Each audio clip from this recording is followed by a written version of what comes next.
Good evening, everyone, and welcome to the Fayette County School Corporation Board of Trustees business meeting. It is Tuesday, May 14th. We are at the Administration Building, and let's all rise for the Pledge of Allegiance. I pledge allegiance to the flag of the United States of America and to the republic for which it stands, one nation, under God, indivisible, with liberty and justice for all. Okay, we're going to start tonight with a presentation from Gibraltar and Skillman, sharing about our facilities. I'm not sure who's speaking up first. How nice to get your school board meeting started this evening. with show and tell. Yes, and a little bit of show and tell, and if I may, just being with a little bit of pride. So we've been on a long journey together, haven't we? And at any given time, with all the engineering disciplines and interior design and those kinds of things, there might have been up to 30 or 40 people working on your project. And so we have with us this evening Mike Priscilla, whom we remember, lead architect, and then Nicole Schrader, who leads our interior design department. And I think I'd be remiss if I didn't say, first of all, thank you for letting us be your partner. And we're not going anywhere, so it's not a goodbye, it's just a thank you. And tonight, in addition to just what we thought you'd appreciate, a brief reminder of kind of where we landed, what we're going to be doing with Frazee and elementary school and high school pool. We also have maybe to look behind the curtain that we don't do this very often with school boards, but we just thought you would appreciate to see how the interior design from Nicole is thought through and some of the finishes, so that the spaces that we've created will have that fresh look that you're wanting. And then at the end of our presentation, Victor Landfair from the Skillman Corporation is with us, and he'll talk a little bit about what's next with bidding. We're very conscientious of protecting your budget. So there's some things about alternate bids that we'll be doing. We won't mire you with the details. Just know that we're just professionally going about our business for you to make sure that we manage things. I was asked earlier by Leslie about contractor pricing. You know, it's still a market and probably will be this way as a norm for a couple more years of up and down. But one of the things about the Skillman Corporation is they keep their finger on the pulse of the market, pick a good time to bid so that contractors can work on their estimates, sharpen their pencils, so to speak, and get you those numbers. After bid day, many school boards might say, well, I wish we could add more work, we could do more of this. If you remember, we're doing a benchmark for Frazee Elementary School, meaning the direction was to go into the building, update the mechanicals, get the building good for the next 20 years, focus on the classrooms where all the children are, and then refresh those spaces, and then let the community see this is the direction we want to go as we move forward with the other elementary schools. So it is going to be mission accomplished here in another year to 14 months. And we're also, during this journey, going to help you continue as you desire to talk about what's next and the future of the other elementary schools and anything else in the district to help what we're all here for, which is the opportunity for the learners. If we could start with the presentation, I'll just have you go through. By the way, thank you for Cindy. She is so helpful. She greets us when we come in, gives me water. Isn't that nice? Thank you. I give you a standing ovation, but I'm already standing. So, again, eye on the ball, never lose sight of the learning environments and the things we're trying to do. I think it's also safe to say just a refresh of the space, refresh of the classroom, which is the toolbox for the teachers, is appreciated. And then they're the ones that really get this implemented with the students for the classrooms themselves. We had a very intentional process. Thank you to Daryl and Jimmy as well, along this process of informing us.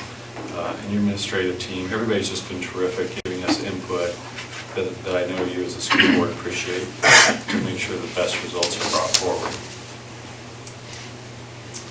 And then your existing conditions, we won't dwell on this, but When we update things like the media center, which is the lower pictures, or the classrooms, it is relevant what you already have in the rooms, what's working, so that we don't lose that moving forward with refreshed finishes and new mechanical systems. We know what was working in the rooms already. And the same is true with the pool. There was probably less working in the pool, I would say, than the classrooms, but Mike will walk you through the very thorough job we did evaluating what should be done, what are the priorities to make sure that the pool is restored the way you intended. Will the couch stay? Everybody wants couch. Couch in the office. So with that, let me turn things over to Mike, and then Mike and Nicole both will be up here presenting to you, and then we'll wrap up with Victor. Thanks, Jim. Good evening, everybody. Nicole and I are going to tag team this most recent update on the Frazee and high school pool project. Starting out with Frazee, as you can see, and you've probably seen this before, the number of things that need to be done at the elementary school include basically refreshing the entire building, both with finishes, and then you're also updating the mechanical systems in the building. Everything from mechanical, electrical, and plumbing all being updated in the building. Restrooms, we'll show you a little bit about what the restrooms are going to be updated to, dealing with ADA compliance, and basically touching the finishes throughout the building, and Nicole's going to show you a little bit more closer up look on that. Everything in blue on here is basically where the building's being touched, and then in orange are your new large group student restrooms. Go ahead, Nicole. Yes. Rollerball. Yeah, You can do either one. there you go. Nicole, why don't you walk us through on some of the finishes for So the this is, elementary? looks similar to what Mike just had up on the screen, a floor plan. But what this represents is the scope of the floor finishes. So you can see we have some LVT in planned areas as far as like art room or lounges. The majority of the spaces is carpet, which you can see in kind of that periwinkle blue. So that includes the office areas, the corridors, and the classrooms.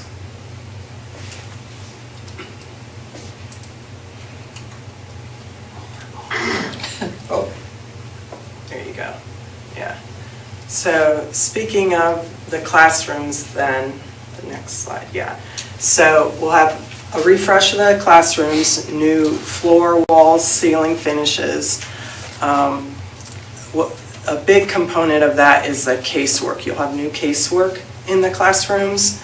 And what that is like built-in storage or cabinetry. We throw away around some terms casework, but that's what it is, built-in storage. So in this classroom, you see that up to the upper right and along the wall there on the left. And we want to speak about that a little bit more in detail. So we're going to show you some elevations of what both of those look like. So the next slide. before we go to the next slide, a couple of things in this plan here. For example, the exterior window wall, that's all your existing windows.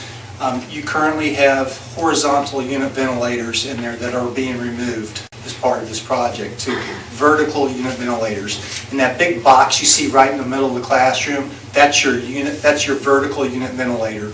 And the cabinetry to the right is what you see on there. Okay, so that top elevation, Mike just mentioned your unit ventilator. So that's that big white blank space there. And then you have windows up above and then casework below. So that's door casework. And then the elevation is, the other elevation there is on that other wall where we have a teacher storage cabinet. We have some additional casework there in the blue, which consists of wall cabinets and base cabinets with the countertop. And then the purple indicates student cubby storage space. It's hard to tell from that picture, because it all looks flat, but is it really that the cubbies are above, below? I mean, are they in front, are they behind, are they above or below? It's hard to tell. Sure. So the blue is wall storage, and then right below that is student cubbies. So they're in a very similar plane. Okay. Yes. Yeah. And those will have hooks underneath of those as well. Yes, to coat hang hooks below. coats and- Yeah. So those squares indicate open cubby storage, Okay, and then below there is coat hooks. okay. There's By the little about dots. 24 cubbies per classroom on average.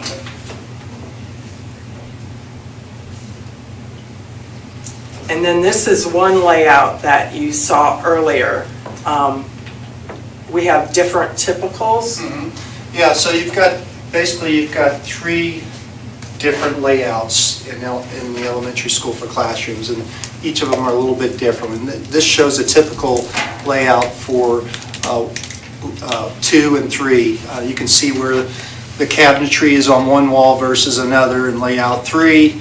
And then kindergarten, again, a little bit different in its classroom. So each classroom is going to have the same amount of storage, both for the teacher and for the students. It just might be configured just a little bit differently because of the orientation of the existing classroom.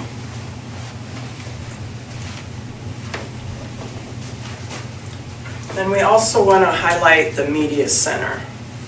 What's happening with that? So new finishes there, just like the classroom.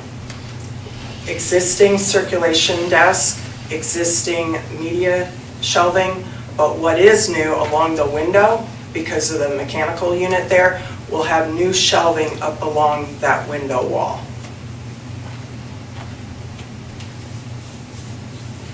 And then for your restrooms, as we've talked about before, your existing restrooms are set up in such a way that you really got one set of restrooms for the entire elementary school.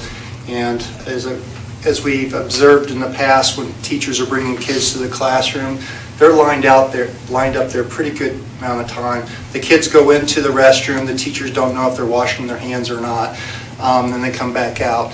In this new layout, this is basically a regut or renovation of the existing space. You'll see that you have 1 or 2 fixtures more than what you have in each restroom currently. And now the wash labs are brought out that are open to the corridor. So teachers can make sure as kids are leaving the restrooms, they can wash their hands before they go back to class. In this layout also too are some private restrooms. Each restroom has a private restroom, so whether it's used by teachers or whoever, it's a private restroom. And each of these restrooms are large enough you could have like a changing table inside the restroom. And then again, just like you have now, your custodial closet is located in this area as well. And Nicole, talk a little bit about the exterior elevation of that. So along on this image is to the right there, that sink elevation. So that's the wash labs. If you were crossing that area in the corridor, that's what you're seeing. So there's a design opportunity to put some splash of color there. So that's what you're seeing there, some wall tile. And we'll get into that a little bit later with the finishes. But the solid wall tile along with a speckled wall tile that then also goes into the restrooms.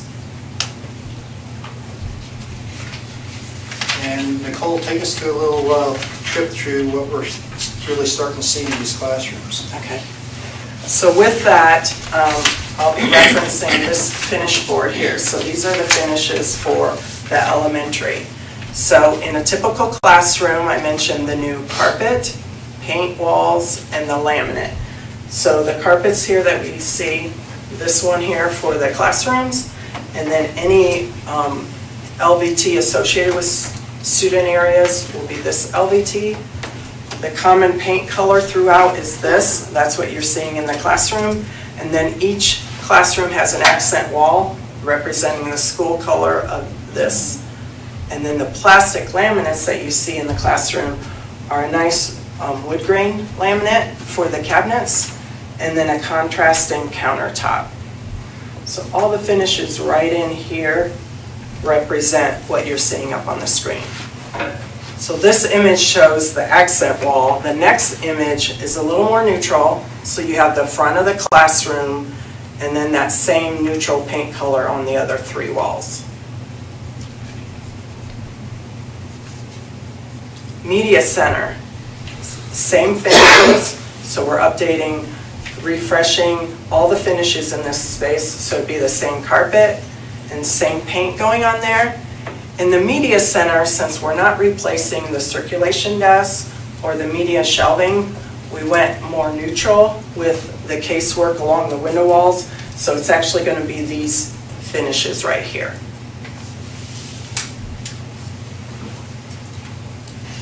And then this is representing the more neutral walls there in the Media Center.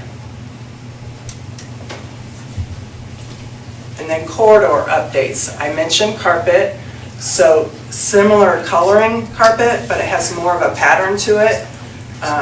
For the corridor brings some interest in that, and also when you turn corners, you're not rotating the carpet. There's a nice consistent pattern on the carpeting, with the carpeting. The walls, somewhat maintaining your existing design there in the lower right corner, maintaining an accent in your corridors, but then switching it out to some gray paint. So what we're looking at is up above the lighter color and then the medium tone below that accent.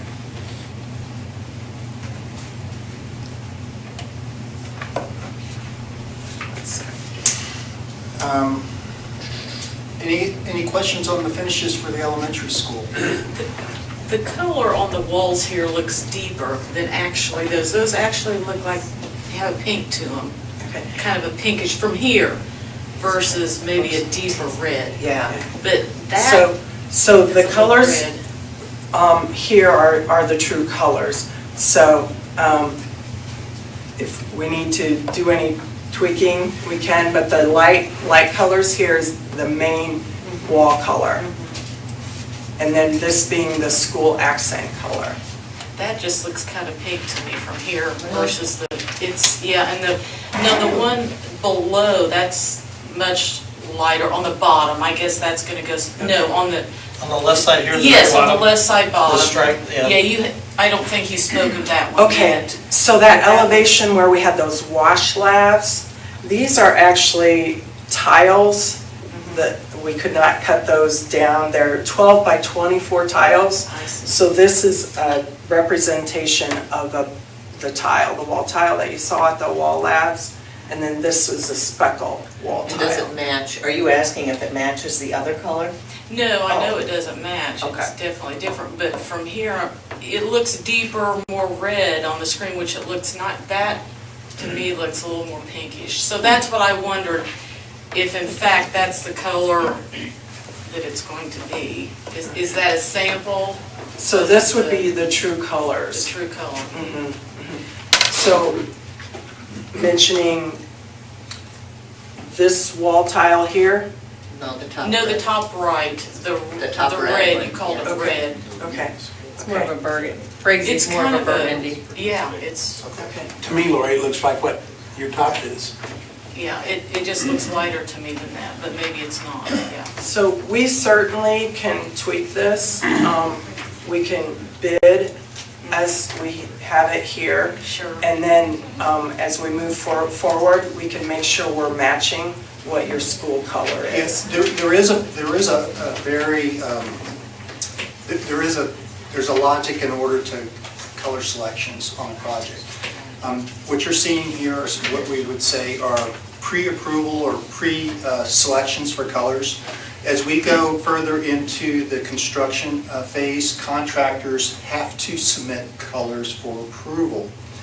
At that time, we go back to you again, and we say, okay, these are the colors, and they may be close to this, they may not be, but we'll have to come back to you with another chance for you to actually approve these colors. So if maybe there's a shade of red that's just not quite there, you will have that opportunity to make that decision. If it's not quite there, guess what? We send that back to the contractor, ask them to resubmit another color for your approval.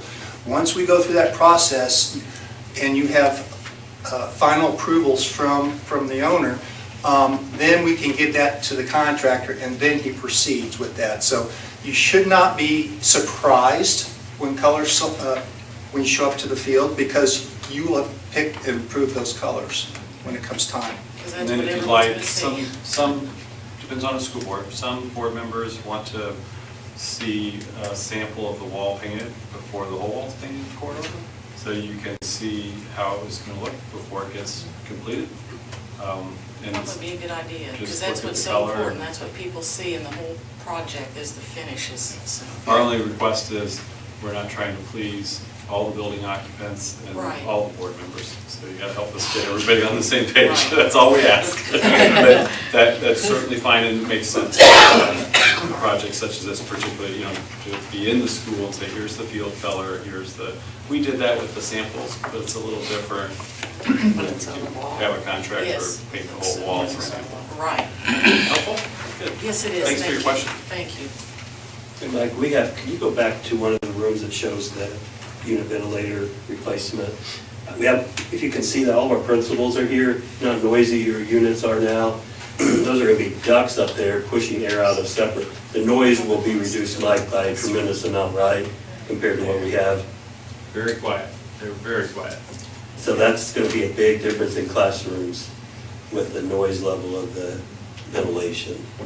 Yeah, the unit is in the center, and what Scott was talking about, there's a pipe or a duct that's exposed just below the ceiling, and it has diffusers that are spread across the room, unlike your unit ventilators now that have one place where the air is all forced to go out. It's spread out evenly, and thus it's more comfortable.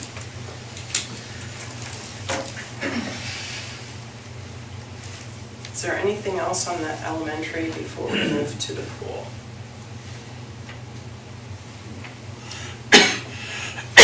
All right, thanks, Nicole. The new pool.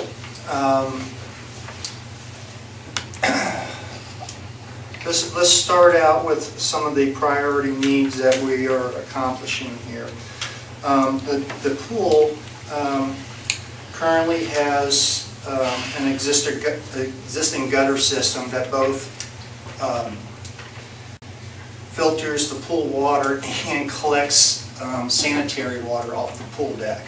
So we're doing that whole gutter design. So you'll have a new gutter system that has a separate gutter built into it that collects the water from the deck. So that's not getting recirculated back into the pool. So that's a big part of this pool project, is replacing the gutter around the pool. The interior finishes in the pool room, right now there's ceramic tile that goes about, 12, 13 feet up the wall. If you haven't been in there, it's coming off the wall because there are no expansion joints built into that tile. And so when materials expand and contract, that tile is actually popping off the walls. So we're correcting that, we're removing it, and we're coming back and putting in the proper joints built in the wall, and you'll have new ceramic tile there.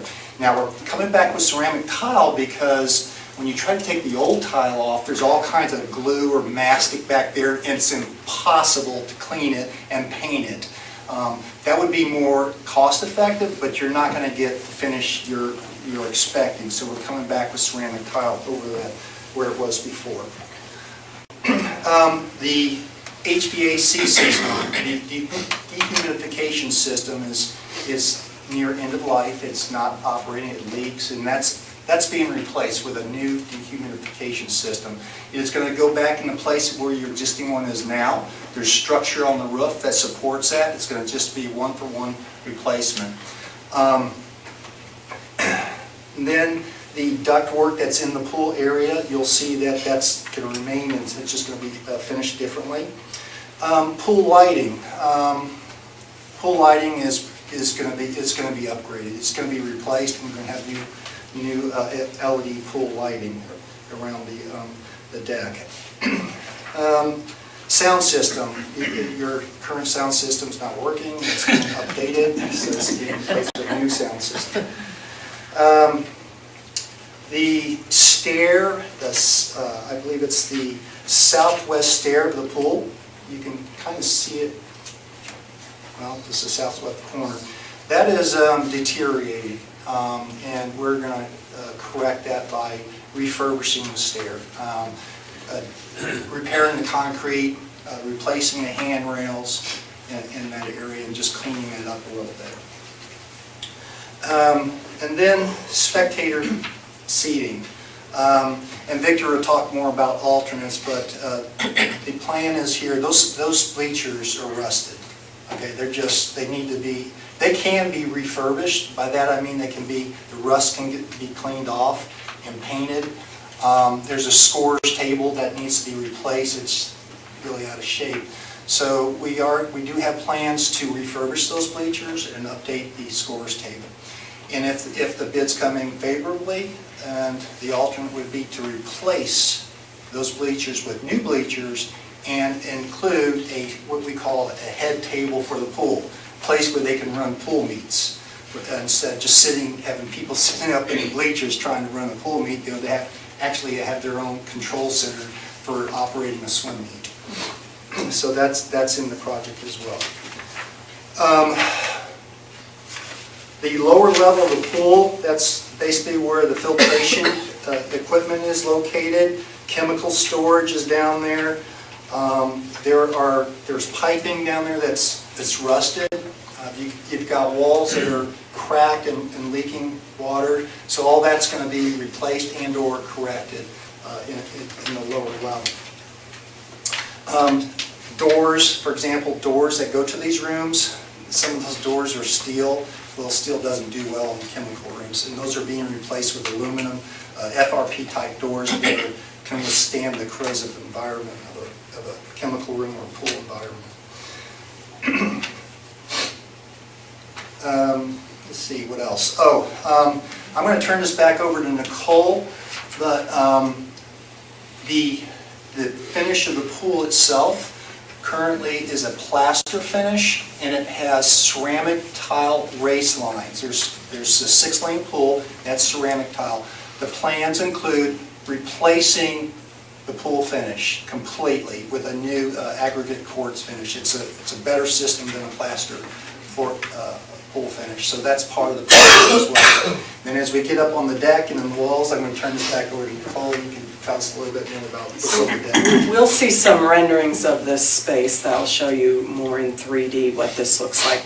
This is showing like the floor plan of the pool deck.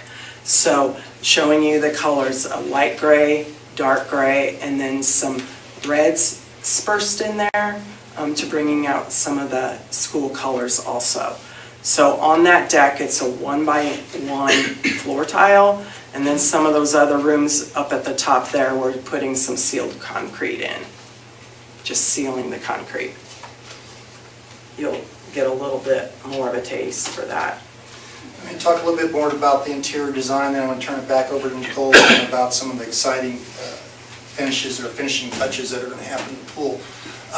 As you can see from this view here, you can see the seating to the right. The scoreboard system is the existing scoreboard system is going to remain as is. We're providing a new in-deck timing system, Colorado timing system in this project here. The scoreboard is not too old, and we're going to leave it there. It's in a position where you can actually see from the other end of the pool through the glass windows. A lot of times during the meets, the swimmers hang out in the hallways, and it's good that they can see the scoreboard, so this is a good location for the scoreboard to remain. Other things that are happening in this space, like I said, the pool lighting will wrap around the perimeter of the pool. You don't put pool lighting over the body of the pool. You've got to be able to change the fixtures. And it'll be safely located, so a lift can get up there and change light fixtures as needed. The not the scoreboard, but the record boards and some of the banners that were located on the wall behind the spectator seating is going to be located opposite the spectator seating so everybody can see it. You can start to see that here, the red banners and all. And then you can see some of the ceramic tile basically goes up just above the doors, and Nicole will show a little more about that here shortly. The structure that's in there now is all going to be repainted, a light color, probably an off-white type color. There's some metal acoustical panels that are up there. Those are going to remain. Acoustics is pretty good in this pool. So those will be all painted and finished differently. Like I said before, the ductwork that's behind the spectator seating is also going to be refinished and repainted. The pool, part of this project, and I failed to mention, is deck exhaust. What's deck exhaust, right? The chloramines that are created on the top of the surface of the water are not very healthy for swimmers, and that's where they're breathing all their air, is just right above the water. So when you're designing pools, it's important to take those bad chemicals and exhaust them out of the building. So in this project, we are adding some a means to do that. We're providing some duct work that goes down in the corner of the pool, and we're putting a louver in there, and that's the air that comes from those large ducts as it comes across the body of the pool will be exhausted out of the building. So we are providing means for that. That is part of an alternate on this project, but it's an important alternate, and to protect the budget, we think that's probably something good to do. You're going to be putting a new dehumidification system, and whatever you do with there, it's better than what you have now. But to make it better, let's try to get that bad air off the water. Nicole, why don't you take it away? Back up one slide there. So Mike talked somewhat about the fashion, so I'm going to talk more about the finishes going into the space. So this color board here represents what you're seeing on the screen there. I mentioned the floor deck tile, so that's what we're looking at here, mostly the light and dark gray, and then with a splash of red onto the floor. And you see that same color scheme going up onto the walls. So looking at paint finishes here, and then wall tiles here. So at about 9'8" and below, similar to where you have wall tile now in the pool area, we're replacing it with new tile. And that's what you see here. These are a little bit smaller. The ones in the renderings are actually a larger format, like an 8" by a 12" tile, horizontally in this color scheme here. And then above that is paint. So the majority of the paint is this light color here. And then we have some accents of these two colors. The darkest is just the horizontal stripe that you'll see on 3 of the walls. The ceilings and the acoustical panels, the metal panels that Mike spoke of, all that will get painted out a really bright light color to help with lighting and reflectancy in that space.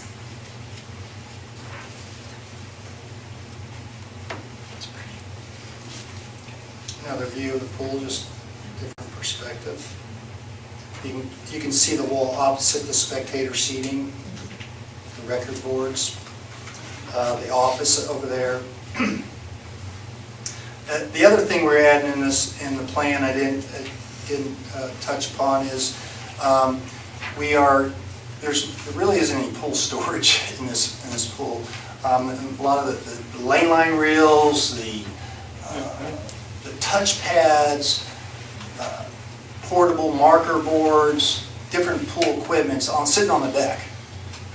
We did find space, walking through with the athletic director and Daryl, we found space that we can provide a small storage room, and a lot of that, or most of that equipment can be stored in there. And that was the storage room next to the existing locker rooms, between the locker rooms and the pool. And so we're closing the doors up to the locker rooms, and that's now accessible from the pool, so now you have a new pool storage room as part of the plan. So on the left side there in the top picture, Yes. is that actually seating for Yeah, that's swimmers? what I was gonna ask. Yeah, that's, yes. They're just, what those are really is just loose equipment, and what we call those is tip and roll bleachers, aluminum bleachers. They can tip up, they have 2 or 3 rows, it's all for team seating on the Well, I kids. mean, one of my main concerns through the whole thing was there's already not enough seating for spectators because the swimmers that come from other schools fill the spectator seating. Oh, So yeah. That should help a lot. You've got plenty of Keep deck them off space the to do floor. that. Yeah, Yeah. you're sitting on something, yeah. At one time, that used to be the diving into the pool, but when the regulations for the start changed, it went from, I think probably like 3.5 feet, it went down, for Indiana, it went down to over 4 feet. So you had to move all those starting blocks to the other side of the pool. That's why the deck is so shallow over there, because that wasn't designed to be the diving into the pool. It was on the other side, so you have all that deck space on the other end that's can work very well for team seating. yeah. Also, Mike, are the ceiling panels, or the soundproof panels in the ceiling going to be the same color? Those acoustical panels, they'll be the As light the ceiling? color. Yes, all that will be painted out light. I'm just concerned for backstroke or swimming to keep where they're going. I mean, that's what they use them for, so, okay.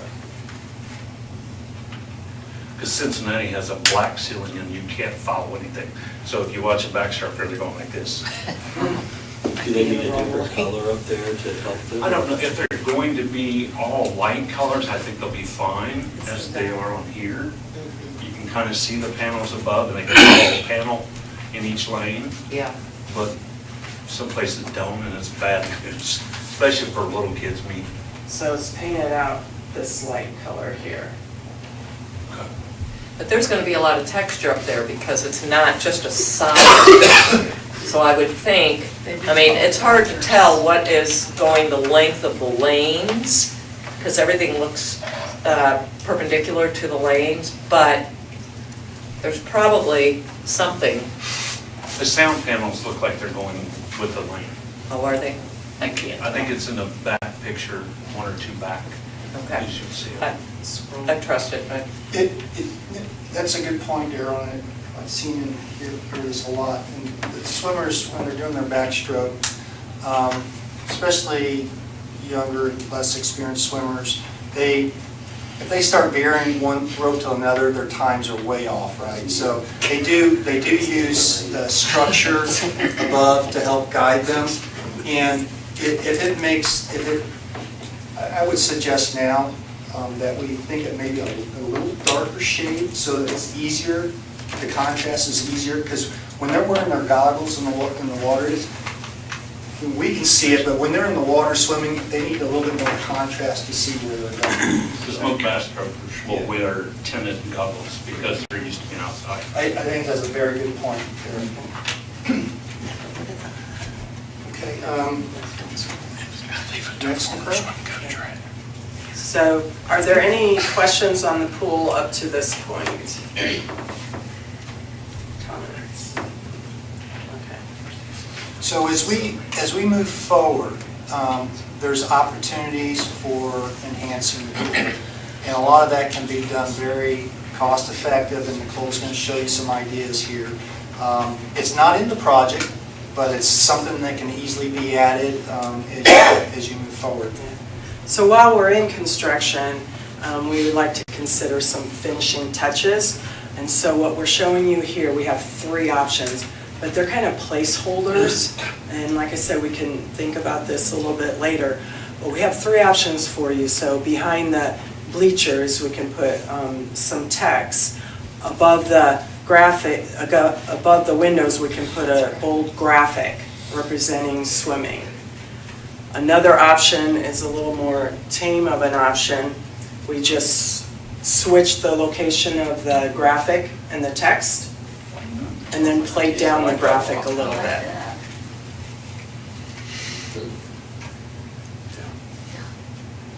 And then the third option, we just switch those around again, and a little more of a subtle wall graphic. Maryland? Like the first and I like the second. first one. First and two, I like to go different. So we can make some decisions on this later, but we wanted to let you know about the opportunity to put some branding and graphics in that space. Yeah, that really makes it pop.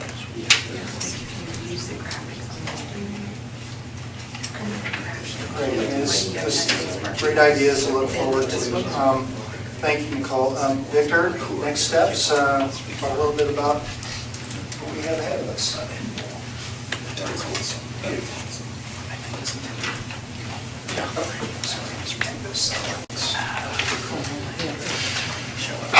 If you don't mind, I would, as your construction manager, cost and schedule, right? That's our wheelhouse.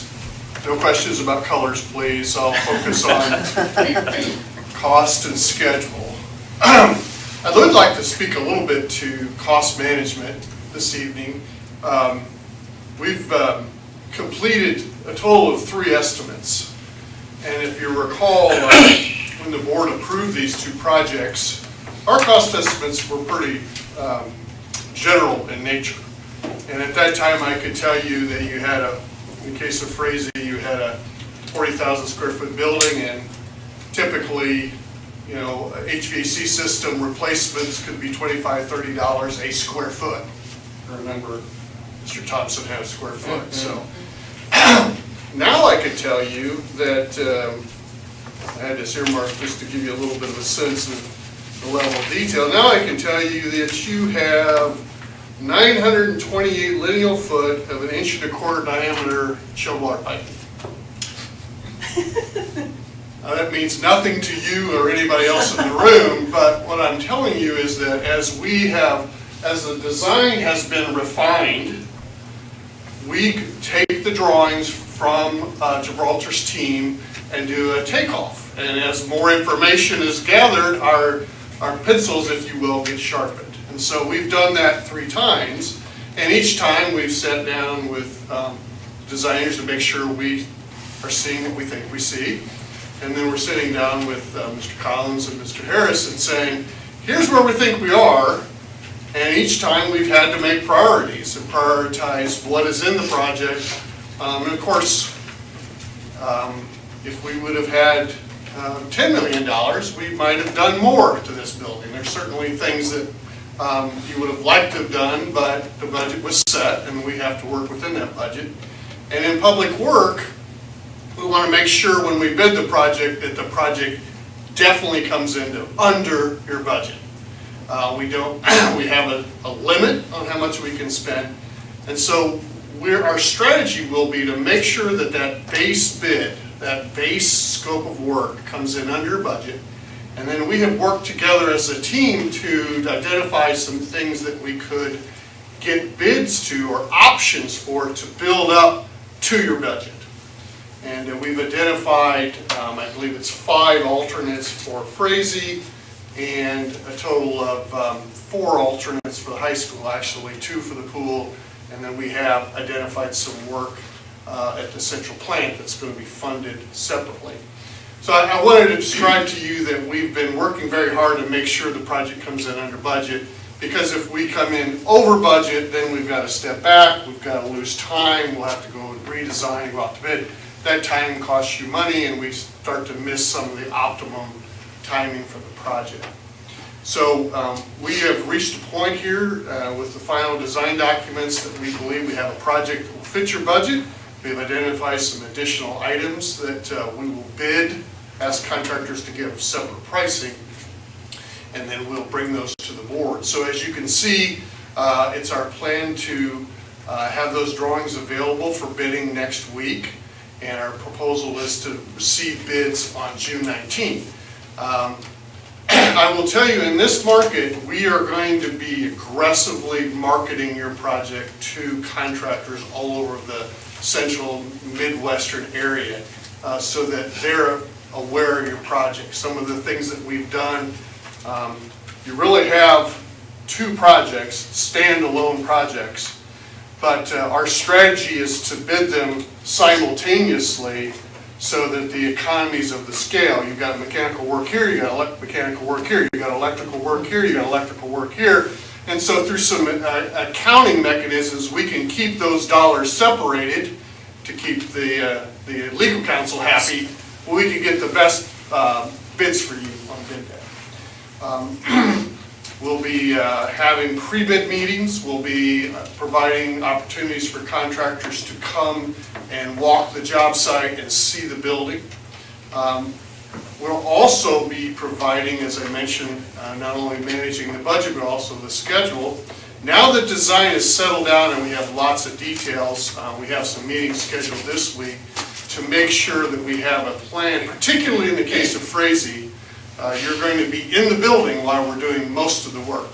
And so we'll be coming up with a plan of where will students and staff be temporarily as we work in different areas. Those of you that visited our projects in Shelbyville noted that we had several phases where we worked on a few classrooms and then students moved, when staff moved into there, then we sort of worked our way around the building. That's the same strategy that we'll have for this. Excuse me, the last thing I'll note is that you see that we're not proposing to start construction until December. There's two reasons why we're doing that. One is that most contractors in public work right now have a backlog of work. They have work on the books for several months in advance. So they're looking to fill their backlog for future work down the road. They don't need work this summer, they need to work next winter. And so we want to make sure that we make your project attractive from the perspective of maximizing that. The other thing is that it's not so much about when you start, it's when do you have the materials to start. And there's some mechanical, as they were talking about those mechanical units in the classrooms. Those units, once we have a bid, once we have a contract, we have to then process what's called submittals or shop drawings. Then they can order the equipment, and there is a lead time.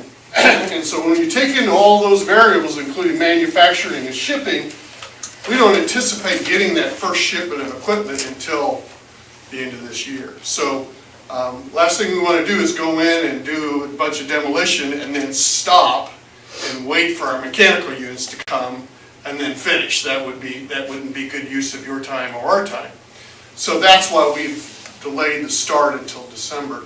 The other thing is that we have a roughly 12-month schedule for Frazee. Within that time period, we have about 7 months set aside for the pool. And that 7 months are basically in between the seasons, basically from help me out here, October till, excuse me, from March till October, right? So we're gonna place the pool project within that overall time frame, which it makes our time on site shorter and makes that overlap of contractors optimal. So there's a lot of thought put into what's the best schedule to be the most economical and the least impact on you and your staff. So with that, our idea here is that we would start construction for Frazee in December. We would start the Connersville pool construction March 1st. We would finish the pool construction in October and finish Frazee Elementary in December. You also have concurrent to this project chiller replacement and some domestic water piping that we're doing along with this project. Well, when do you replace the chiller? You replace it in the wintertime. You don't want to replace that in the summertime. So that will occur in the latter fall, winter period. So that's our plan for schedule. We feel good about the budget here. The board will be seeing to forecast when we come back to you in our July meeting. In your July meeting, we'll be making a recommendation on a number of contracts. We'll probably bid this in 6 or 7 different trades: mechanical, electrical, general trades, pool construction. And along with those individual contracts, we'll be including alternates, and we'll be discussing what alternates you could afford, what alternates weren't able to afford. And then, of course, I guess my last point would be, of that roughly $6 million that you've set aside for each of the projects, there are dollars set aside to pay your architects, to pay Skillman, and there's also dollars set aside contingency. Because as you know, both these projects are renovations. And as we all know, whenever we do our own home projects, there's always things that you take the wall down or you cut under the slab, things that you didn't anticipate. We're going to build into our budget contingencies so that when we finish the project, we finish it under your budget and not have expensive extras that we have to come back to the board and find additional funding for. So hopefully we don't have to spend all those contingencies, and you might have an opportunity to buy furniture, extra furniture, or graphics in the pool and those kind of things. That's usually we're able to do, is have a little bit of contingency money left over at the end to do sort of those nice finishing touches that can be added to a project and make it special. I think the last thing I forgot to say, maybe Jim was going to say, is that come next fall, well before construction, Skillman and Gibraltar have offered to come and meet with your staff to describe what they can expect during a construction project. Maybe make some suggestions to purge their rooms of any things that teachers are hoarders. So, I say that lovingly. They have lots of deliverables, but this is the great time to purge your classroom and have an opportunity to come back to a fresh, clean room when you come back. So, anything you want to add to that, Jim? How about thank you? You afforded us a lot of time this evening, but it's very important work that you spent a considerable amount of time contemplating and being very intentional about what you want to do with this first step to move the district forward with improved learning environments. And not even sure the amount of time we spent is indicative of how much other time has been spent thinking about this. So just thank you very much, and we'll look forward to the next step. Thank you. Guys. Thank you. We've had a great relationship with all of you, and we kind of feel like family. We see you so often. We like personal service. That is true. Thanks, Jim. Welcome. Right. Well, now I'd like to seek a motion to approve the agenda as submitted and amended. I'll make that motion. Thank you, Ryan. Do I hear a second? Second. Thank you, Jeremy. Any discussion? All those in favor signify by raising your hand. Opposed, same sign. Motion carries. Now is time for public comments on agenda items. We don't have any on the agenda items. And next we move on to the consent agenda, which includes the approval of minutes from executive sessions 4/1/24, 4/4/24, 4/9/24, 4/18/24, and the regular business meeting of 4/9/24. Personnel reports including retirements, resignation, leave of absence. Approval of the April 2024 claims number 67683 to 67975. And then we have a host of donations this month. A donation of $1,000 from the estate of Harold Freeman, deceased teacher, to Eastview teachers to be used for items in their classroom. A donation of $500 by the Glenwood Christian Church to CMS for the purchase of clothing supplies for students in need. A donation of $2,500 from Dot Foods Incorporated to WCC to be used by the Diesel Technology Program to purchase tools and equipment. A donation of t-shirts valued at $3,400 from Hedro to CHS for students participating in Spartan Service Day. A donation of tool belts and bags valued at $7,500 from Occidental Leather to WCC for the students in the Construction Technology Program. A donation of $645 from the Starkey family to Grandview Elementary to be used by the special education team to support student needs. A donation of $12.28 from Clippard Instrument Laboratory Incorporated from Cincinnati, Ohio to WCC to be used to purchase toolboxes for the 2023-2024 outstanding students in the Precision Machining Program. That's an incredible amount of donations. We are so fortunate. Every month we have donations, and these were exceptional. So I would like to seek a motion to approve the consent agenda. Madam President, I'll make that motion. Thank you. Chris, do I hear a second? I'll second that. Thank you, Lori. Any discussion? All those in favor signify by raising your hand. Opposed, same sign. Motion carries. We'll now move on to the action items. Personnel reports, Mr. Harris. Thank you. First, on the personnel report, as far as action items, I'm recommending under certified staff, the hiring of Annetta Brock as an elementary teacher beginning next year at Eastview. Under classified staff, Lyric Biggs as custodian split between Fayette Central and the high school. And under extracurricular staff, recommendation to hire Lexi Crutchfield as the girls' golf coach beginning with the fall season. Also, you have attached summer school recommendations for this summer, summer of '24, and recommend the hiring of those for summer school. Okay, thank you. I'd like to seek a motion to approve the personnel report. Thank you, Ann. Do I hear a second? Thank you, Jeremy. Any discussion? All those in favor signify by raising your hand. Opposed, same sign. Motion carries. Bus purchase, Mr. Harris. Okay, the first one, I have two different groupings here, but I'm requesting permission to purchase Thomas-built school buses from Perlin Bus Sales, purchasing two 66-passenger buses, one 42-passenger bus, and one 14-passenger bus. The total cost of that is $571,642, and that is giving us an allowance of $20,000 for 66-passenger buses that we're going to be trading in for those. And the purchase price of this was covered under the operations budget as we submitted way back in August. So, This is all part, for the public to know, this is all part of our bus replacement plan. correct. Yes, 'cause just so the public Yep. knows, you anticipate these things. We you put know them in the they're budget coming. Yeah. annually. All right, I'd like to seek a motion to approve the bus purchase. Make Mike. a motion. Thank you, Jeremy. A second? I'll second. Thank you, Brian. Any discussion? All those in favor signify by raising your hand. Opposed, same sign. Motion carries.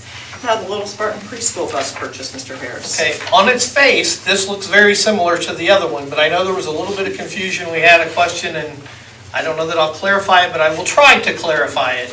The actual request here is requesting permission to purchase one 18-passenger bus for Head Start, the cost being $113,442. We're going to be trading in two 15-passenger buses, and all this is done through the Central Indiana Cooperative. But as Mallory comes forward a little bit later and asks for some extensions, this also is part of the Head Start budget, but because of the way the budgets run and because of the delivery time, all of these buses that you're looking at here tonight going, oh good, we're buying new buses, we might see them in our lifetime. Actually, delivery time is somewhere between 15 to 18 months for most of these buses. So we are doing it under one budget year, and we may be 2 budget years down the road. So what you're going to see, if you look at some of the stuff that Mallory presents, is that we purchased the buses back earlier, and now we need kind of extensions to get into to carry the money over. So all of these are part of the budget, but because of the way the budgets flow, and again, if you remember, we've tried to order buses earlier, knowing their delivery times are later, but it's the budget years and the carryovers. It's still confusing to me. I was the one that asked the question. Yes. Because I saw yours and I thought, okay, but then I thought, well, why is Randy presenting something for Head Start? Mallory always presents all the budgetary things, was what I remembered. Well, So- I usually present the buses, but it is coming out of the Head Start budget, so. Yeah, so that yes. was just me being Yep. confused. But thank you for trying to clarify that, and I'm still not sure I got it, but that's okay. So, and I guess I went through 2 of them here, but really needed 2 separate motions. One motion for the school corporation, and then One for Head Start. One for the Head Start, so.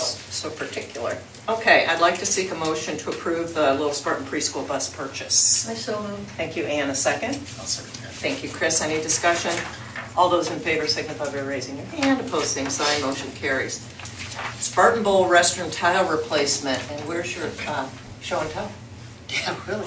Sorry, I don't have my show and tell. Daryl? The price still in the parking lot.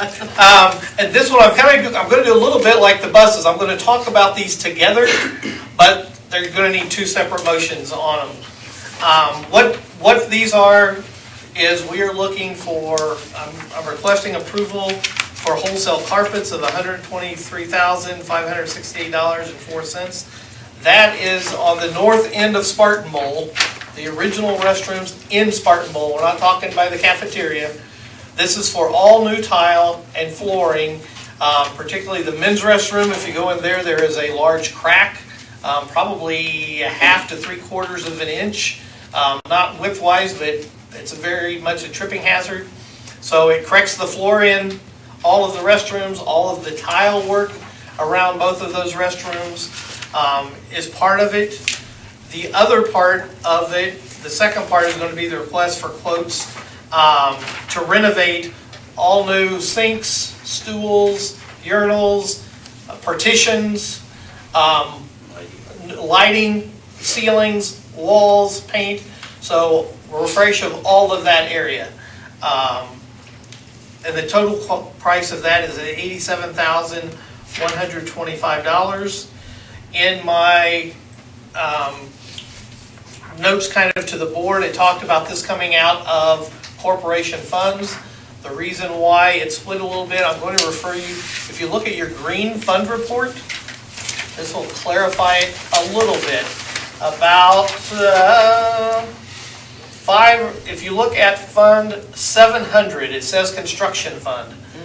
This was a fund set up originally, I believe, and I wasn't here, but I believe that was a fund set up whenever the field house was built, and it was used for that.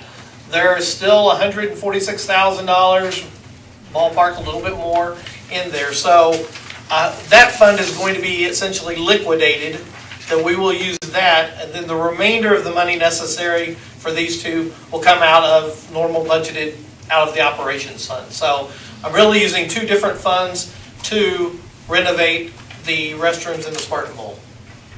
Okay. So any questions, or but then I need two different, a motion for wholesale carpets and then one for order. And that money, if you recall, Randy wasn't here for that, we did two separate projects. We did the field house, and then we also did the office, if you recall. We were able to find a way to save money from that office piece. And this is the excess, because we stayed on budget, and we stayed under budget with the office. So this was the excess left over from that. And Did we have WCC do some of that office stuff? no, we just were able to Contract it out and separately. save some money that Yeah. we originally estimated, so. Yeah. Mr. Okay. Harris, Oh. Porter Contracting, same group that's doing the baseball field, The Porter, they did the baseball dugouts. okay, They're painting the high school now, too. okay. Yeah, they're gonna be the ones painting the outside of the high school in here, so yes. Okay, I'm going to break this up as it is. I'd like to seek a motion to approve the Spartan Bowl restroom tile replacement. I'll make that motion. Thank you, Lori. Do I hear a second? Second. Thank you, Jeremy. Any discussion? All those in favor signify by raising your hand. Opposed, same sign. Motion carries. Now the Spartan Bowl restroom renovations. I need a motion. Thank you, Ann. Do I hear a second? I'll second. Thank you, Jeremy. Any discussion? I have something to say about that, I'm sorry. This is where it is. I know we walked through there at one point, and we talked about those restrooms, and we talked about possibly, because they're so big, about splitting, because they have two doors into them, about splitting part of that off and having more of a individual restroom. Is that part of this, or Well, is this there's an ADA issue with the size of the facility, and Daryl and Randy, we have to include Okay. so many fixtures there. So we have another plan behind the band area, in that corner, there used to be a cage with weights. That's where the next project will be, to build single-use restrooms and some Okay. storage, but that's So separate. Ryan, every sink that was in there, we have to put one back, and that didn't happen last time. And for every restroom, like urinal or toilet that's in there, we have to put one back because of code, and that hasn't been done. So we have to go back and redo those two. I got you. But we will have a couple in there, separate.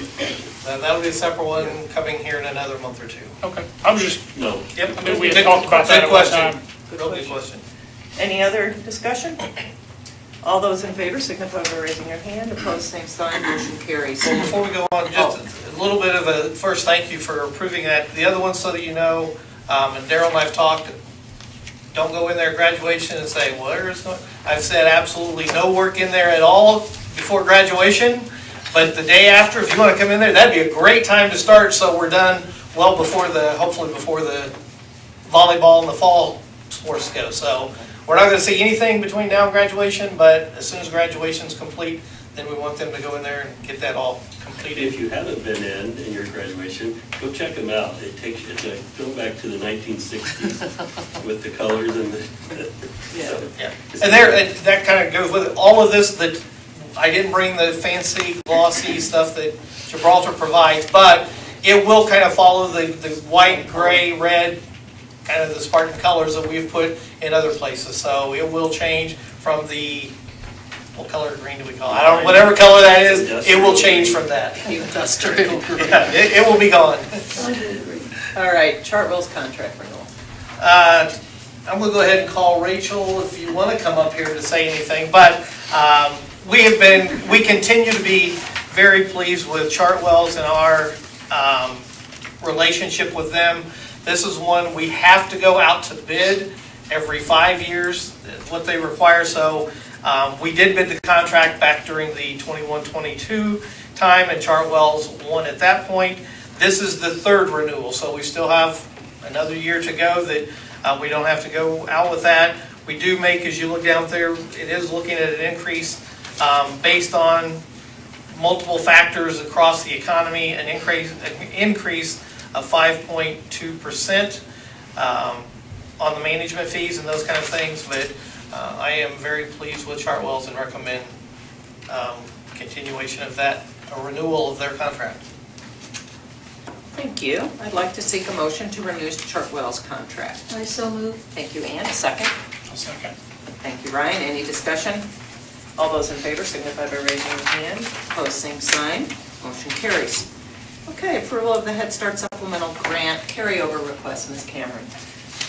Okay, this goes along with what Mr. Harris had shared. So on September 25th, we received supplemental funds in the amount of $204,282 for Fayette County Head Start. This was approved for the purchase of 2 18-passenger buses.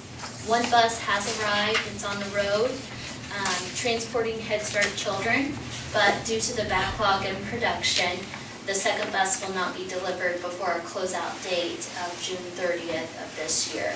Therefore, we'd like to request approval to carry over funds in the amount of $121,754 for the second bus. And then, of course, once it arrives, it will be outfitted and put into routes daily. Okay. I'd like to seek a motion to approve the Head Start Supplemental Grant carryover request. I'll make that motion. Thank you, Lori. Do I hear a second? I'll second. You said that? Jeremy. Well, okay. Jeremy's like, both of Jeremy. us, take your Okay. vote. Any discussion? All those in favor signify by raising your hand. Opposed, same sign. Motion carries. And on to the approval of Head Start Supplemental Funds Grant. Fayette County Head Start is seeking permission to apply for supplemental funds in the amount of $381,750 for the purchase of one Head Start bus and rubber surfacing ground cover on our north playground. Due to the consolidation of the classrooms to one centralized location, our buses have high mileage and they get lots of wear and tear. This past program year, we had a little over 80 students who received transportation. So the acquisition of one replacement bus will allow us to continue to provide safe and reliable transportation services while keeping our routes less than 60 minutes. That's our goal, is to keep kids on the bus less than 60 minutes.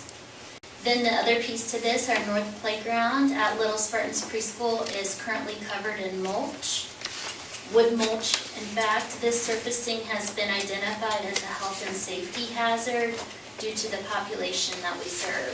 The mulch has caused health and safety concerns this year as we're servicing children with more challenging special needs. Some of the concerns are with young children, they put the mulch in their mouth, lots of splinters, things like that. So a poured rubber surface would eliminate these issues and provide a much safer, gross motor environment for the children we serve. I would like to seek a motion to approve the Head Start Supplemental Grant. I'll make that motion. Thank you, Ryan. A second? I'll second. Who said that? Ann? Yeah. Ann. Any discussion? All those in favor signify by raising your hand. Opposed, same sign. Motion carries. Thank you. I'll say something about Mallory. Mallory, where were you at 6 o'clock this morning? On a bus. I don't think people realize what administrators do sometimes to help, and she had a bus assistant call in, so that's where she started her day, riding the bus route. And I think, people don't realize the dedication of our people, all of our people, but principals get in there, administrators get in there and pitch in too. And I just want to commend her. We had a meeting today, and that's what she did. Thank you. And next up, Ms. Corsaro on You'll be given elementary a early grace, by the release. way. That's right. Thank you. In your packet, you can see that I gave you a proposal that the elementary admin team had brought to us. I have asked a couple of the elementary administrators to kind of give you a little bit of their ideas on how they're going to utilize this. I did want to correct one thing. I'll pass this out. In the chart on the back of the memo, the dismissal time is the regular dismissal time, and it should have been what the new dismissal time is going to be, because it's going to be hard to dismiss at 2:30 and then have professional development at 1:40. So I figured someone would catch that, so I wanted to make sure that before they speak, that you do realize that the dismissal time, instead of being 2:30, will be 1:30. Our main proposal is just an early release day for elementary students on Monday, the first Monday of the month. So I'm going to ask Mrs. McCann and Mrs. Phillips to kind of come forward. They worked as a team to develop this proposal, and I think their speaking to you will give you a much better understanding of what they're trying to achieve with this time than me just reading through the proposal that I have. So thank you, ladies. Yeah, good evening. Thanks for the opportunity to discuss our new initiative, the establishment of an early release Monday professional development plan for our elementary buildings. Our rationale is very clear and urgent. We have a declining ELA proficiency score on iLearn, and we have to have a targeted response focusing on that Tier 1 reading instruction. So our aim is to utilize this early release time to improve teacher efficacy, that level of confidence our teachers have that they make that impact, enhancing student outcomes, increasing collaboration among teachers across the district, and improving teacher retention. Honestly, Senate Bill 1 is currently driving this urgency to address Tier 1 reading support, but this is just the beginning of how we would utilize this early release time. Our commitment is to invest in our teachers and to improve the quality of instruction. John Hattie, a renowned educational researcher and my favorite, states, teacher efficacy is the single most powerful influence on student achievement. By dedicating structured time within the teacher contract for professional development, we are demonstrating our commitment to supporting teacher growth, enhancing these instructional practices. The early release time will allow us to align our current initiatives, such as the instructional priorities model and the Indiana Department of Education reading endorsement. Providing this time within the teacher contracts enables our educators to deepen their learning and refine their instructional strategies without adding to their workload outside of school hours. This structured time ensures that professional development is an integral part of their workday, reinforcing our dedication to continuous improvement and excellence. As teachers increase their capacity and efficacy, students achieve more. Our goal is to improve student outcomes by equipping our teachers with the skills and knowledge they need to excel in the classroom. By investing in our educators' development, we are directly investing in our students' futures. So a piece of this also is the increased collaboration amongst our teachers. We tell our teachers all the time that the best tools that they have are one another. And so this creates, if you look on this handout, if you'll look, some teacher jargon is on there. If you look through there, it'll say PLC, K through 6. That's our professional learning communities. So we have those happening now, but they're usually happening on teacher prep times, or it's happening after school. So those professional learning communities is just that collaboration piece, and it's putting our money where our mouth is when we tell our teachers that you are the most powerful tool.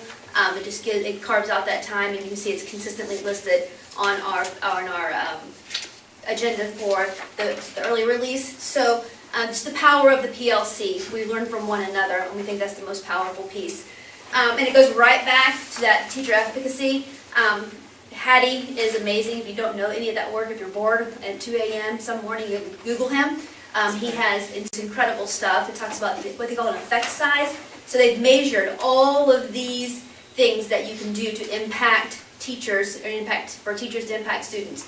And they have numbers next to them.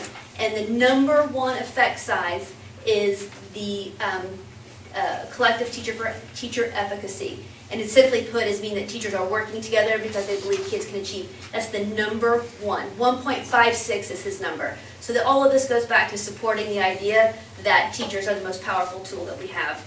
And then teacher retention, we all know that when we sit down at the end of every year and we talk to the board, we talk to you about our new teachers. Some of us have lists that are long. We always have somebody, we always have that turnover. But creating teachers that we invest in their future, we invest in their PD. Teachers naturally come to us with a growth mindset, and this just fosters that. And when you put teachers in a place where they're growing, they stay. When they stay, you have experience, we have experience, you have achievement. So it impacts that student outcome as well. This is just a real quick outline. You see that we actually had a PD today with EES. And I know the administrators have appreciated your support and your financial commitment to EES. So we even had one today. So this is the suggested pattern that we're going to take for our PD. But we are decided today that we're going to be surveying teachers. And so we always think that teachers, the teacher voice is the most important voice that we have. So this may change and shift depending on what we find out from that May survey that's coming out for our teachers. So we're going to close with a May survey, and they're going to drive that bus for us. So we're going to give teachers what they want, which you know always helps PD be well received. And finally, as a Spartan swim mom, former Spartan swim mom, you all about 5 years late. Right, Leslie? Yes. I knew that was coming. But it may not surprise you, but I vote for all of the finishing touches. Yeah. Are there any questions concerning this? We're really excited about this. This conversation started last year with the admin team. We're just super excited to have a chance to grow our teachers. Stephanie, how does this impact transportation? Because clearly the kids will be getting out of school earlier. Daryl, what impact is that going to have on We've us? talked about it, we're good with it, the same day as the high school, so. Oh, okay. That's why we decided on Mondays. Okay. Yeah. That's easier. So it's not going to impact? Yeah, we're good, but thank you for thinking. Yeah, we have, and to clarify the Monday, we have a few Mondays that were not in session. Like that first Monday was the first Monday of attendance. So, just to clarify. I think we need to saturate the information to the parents because that's a big change in their daily routine. Yes. So make yes. sure that Yeah, it's they're been very well informed about this. social media blasts, letters out, absolutely. Registration, I think that's very important, absolutely. And we also have worked with our after-school care creative steps. And so if they have students that don't typically attend their daycare but will need it because of the early release, they are going to work with them as well and giving them a discounted rate just for that day. So the admin team has covered all their bases, and they have really talked to everyone to make sure this would work before we decided to throw it out there to you all. So is this going to be on a trial basis then, like 1 year or? Everything, See how it's yeah, going? I think everything you have to try it and then Yeah. reflect on it, and then you Right. modify it as you go. Elementary is one of the last buildings. High school has the early release. Our middle school is very fortunate that they have team prep and team planning every day. So elementary is really the only area that we haven't provided that additional time where teachers can get together. And we used to have more time available for elementary when we had common planning times with specials, but because we have so many special teachers sharing buildings, most of our schools, like two of the 5 elementaries, they don't have common planning time with all of their teachers, so that's not even an option. And because we take so much pride in our dismissal and our staff and students, teachers are out there dismissing, by the time some of these buildings get through dismissal, it's 3:05 and teachers are leaving in 15, 20 minutes. And we don't want to skimp on that either because that's safety and kids first. But we have to find time with all these new initiatives, especially with science of reading, ways to provide our teachers opportunities to get better at their craft. And like they said, teacher retention. You hear so much teachers are overwhelmed with all of the new things that are coming at them. This is another way for us to support them and give them the time that they need to ask the questions and work with their colleagues to get better. Anxious to see how it works out. Yes. So are we. We are too. So I love excited. that it was initiated by all of you. Yes. That's great. And teachers, I'm sure. Yeah. And I appreciated that, Kim brought it to me and made some tweaks, but, when you're leading with a building like that, that's the most powerful. And so I asked Kim to, reevaluate it next spring to see how it goes, and so I know they will do that. I'll make sure they do. Maybe call them. Yeah. I think it's great, Yeah. and the one thing, and we have a special teacher here tonight, I'm glad she made it. But, one thing I've heard over and when I was a teacher is, you take something off our plate, you just keep adding, and this is, I think, something that it doesn't really cost us anything more, Right. and we're able to give the gift of time, which is the most valuable asset, time and, sharing and collaboration. So I'm fully supportive of this too. I think it's a great idea. They've worked hard on it, so I commend them. Thank you so Thank much. you very much. Okay, I'd like to seek a motion to approve the elementary early release. I'll make that motion. Thank you, Lori. Do I hear a second? Thank you, Jeremy. Any discussion? All those in favor signify by raising your hand. Opposed, same sign. Motion carries. Additional positions, Ms. Corsaro. Okay, as we were talking earlier in terms of reflecting, as we continue to work with ESSER funds decreasing and the needs of our students changing and trying to close that COVID gap, we're always looking at our student achievement, but we're also looking at the SAL piece of our kids. What do our kids need and what do our teachers need? And this is another initiative that the admin team and I have been talking about over this entire year. Of how do we get better? How do we better meet the needs of our kids? And with the decrease of ESSER, we still are considered a district-wide Title I school system. And so the way Title I money is used is it is based on the level of poverty that our schools have. So the more poverty that a school has, the more pupil expenditure we have to use at that school. So some of our Title I schools will actually get more of our overall allocation than others. For example, our top two socioeconomic schools that pull the most Title I funding right now are Grandview and Eastview because they have the highest socioeconomic poverty rate. But all of our schools do get Title I funding. With that Title I funding, over the years, Scott and I have tried to be very creative to best use this money to meet the individual needs of kids. If you remember when Scott and I first started, we took the instructional coaches. We were spending over $300,000 of our Title I money. We reallocated that money, put them back in the classroom, and tried to do some different things to help meet the needs of kids. We have, over the years, we've added the restorative facilitators. We have increased the number of Title I assistants. What we're coming up with now, in every probably corporation and every business in Fayette County is dealing with this, is the lack of people able to fill those positions. So for example, Grandview Elementary has the funding for 5 instructional assistants. It is very hard to find 5 instructional assistants that stay with us from the start of school to the end of school. So what happens is these positions go unfilled and then these students aren't receiving the Title I support because there's no one there to do that. Then what happens is that responsibility falls back onto our gen ed teachers. So what we're hearing from our classroom teachers is in order for us to increase student achievement, we have to have stronger Tier 1 and with stronger Tier 2. Our instructional assistants have really been dealing a lot with Title II, but because of the lack of people filling those positions, we have since pushed that Tier 2 back to teachers. So now they're doing Tier 1 and Tier 2. Can you explain Tier 1 and Tier 2? Tier 1 is your general overall instruction. So when you look at the tiered model of instruction, 80% of kids should respond to Tier 1 instruction. Then you have Tier 2. 20% of those kiddos will likely not respond and need additional support. If in tier 2, they don't respond with additional support after so many rounds of intervention, they move up to tier 3, and that's when we move into testing them for special education.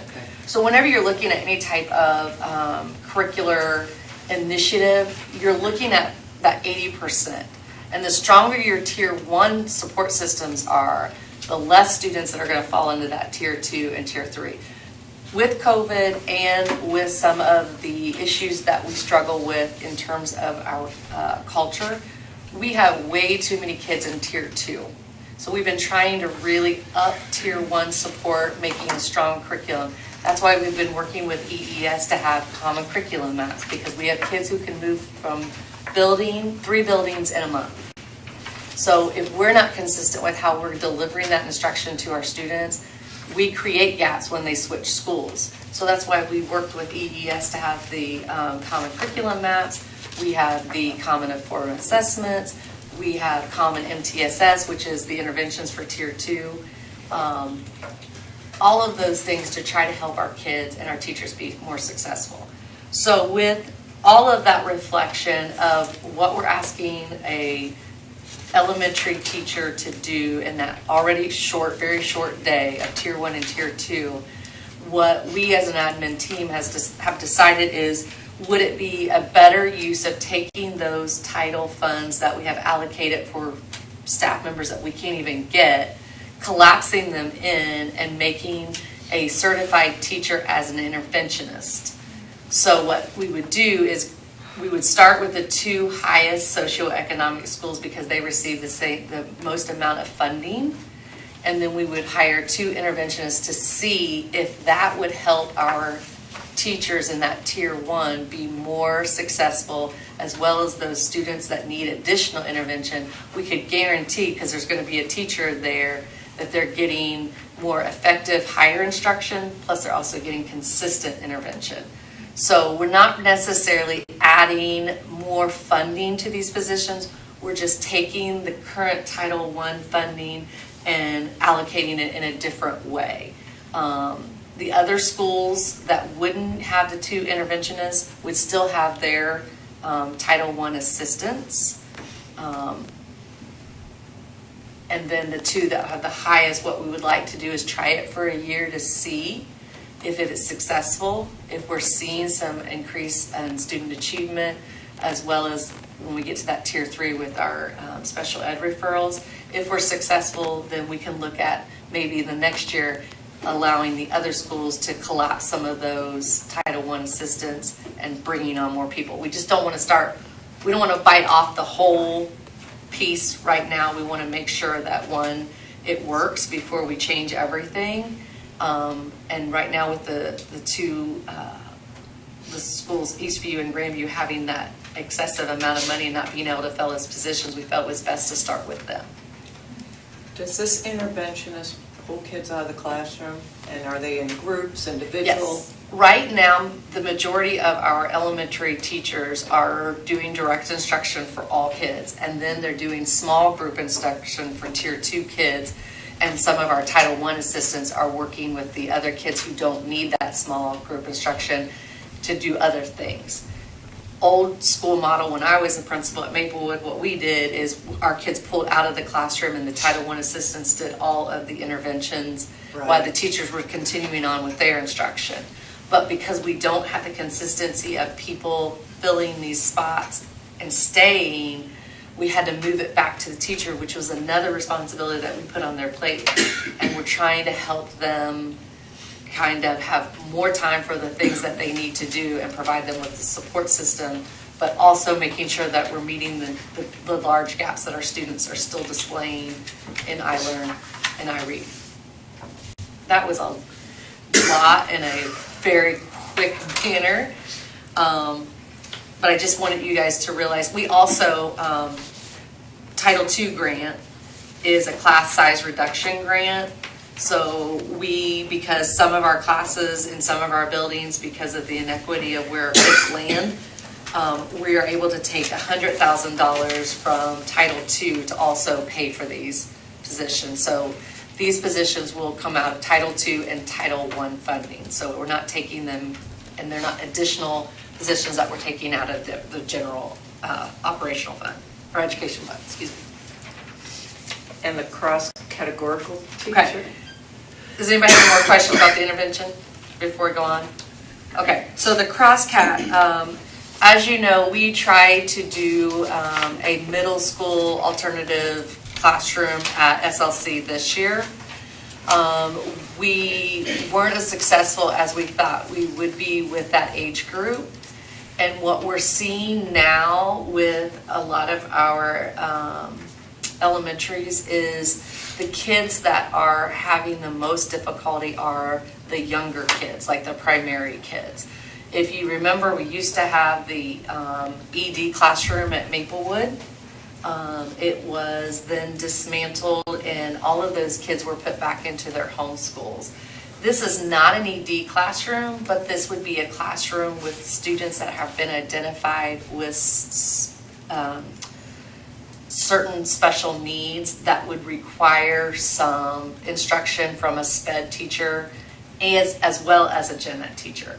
We have found over the last 5 years that trying to ask our gen ed teachers to facilitate some of their needs is just not working.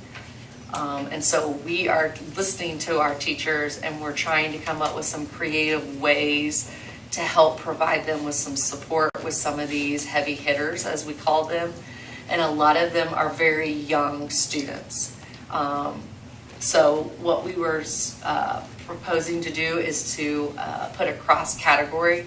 What that means is it would be paid through some Title I funding as well as some Title IV funding. So again, we're not adding additional fundings, we're just moving money around.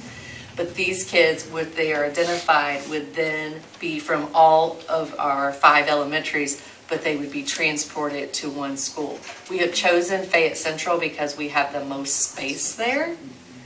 And Eastview already has 3 life skill classrooms, and honestly, we have enough life skill classrooms that we could probably add another one, but she just doesn't have space. And a lot of our other buildings just don't have the capacity to do that. This is another thing, like we're gonna try this, we don't know what we don't know yet, but we have to listen to our teachers because they're telling us they need help with some of these kids that are coming to us with some really excessive needs. And so we're gonna try it. And we're going to work with Megan with CFS, she wasn't able to be here tonight, to make sure that when we identify these kids that parents understand what their programming will look like. They will not be 100% self-contained. The goal is if they need to be out of the gen ed classroom for an hour to 2 hours, they have the flexibility to do that. But when they have been able to self-regulate or they're ready to return to a general ed classroom, we're going to provide them with that support. And I've seen it done. Dan Keene and Midge Rose were amazing at that. And it can work if you get the right people in there and we take the time to develop it. So we're asking for that opportunity to at least try it, gather some data, and see going forward if this is a better use of our Title IV and Title I funds to meet some of these kids who are bringing some extreme needs to our general ed classrooms. These are all kids with IEPs. In the cross-cat, yes, they In the would have to be cross-cat kids with category, IEPs, yes. Wow, We've been busy, haven't we? that's a lot. Okay, I would like to seek a motion to approve the additional positions. I so move. Thank you, Ann. A second? Second. Thank you, Jeremy. Any discussion? All those in favor signify by raising your hand. Opposed, same sign. Motion carries. Ms. Corsaro, teacher of the year. This was fun. Okay, so it is my honor and privilege to present to the school board the Fayette County Teacher of the Year for 2025, Miss Penny Piper. And because the track section was canceled, she's able to be here with us. So Penny, if you would stand. She started her career after after receiving a Bachelor of Science in Elementary Education from Marian College, followed by Indiana Wesleyan University. She started her journey at Alquina Elementary teaching 4th grade, correct? Yes. Correct. Actually, you did my maternity I leave did. first. I just remembered that today. At Eastview. At Eastview, yes. And then she taught at Alquina until 2010 and then moved to Fayette Central and has continued to teach 4th grade at Fayette Central still today. So want to thank her for all of her hard work. She has shown great leadership in athletics as well as academics. She was varsity volleyball coach 93 to 2017. Yeah. So she's not only sharing her knowledge with 4th graders, she was sharing her knowledge and experience with high school kids as well. She obviously is dedicated to both because she received Walmart Teacher of the Year in 2008 as well as Volleyball Coach of the Year in 1993 and 1996. So just want to congratulate you as well as Fayette Central for being FCSC's Fayette County Teacher of the Year 2025.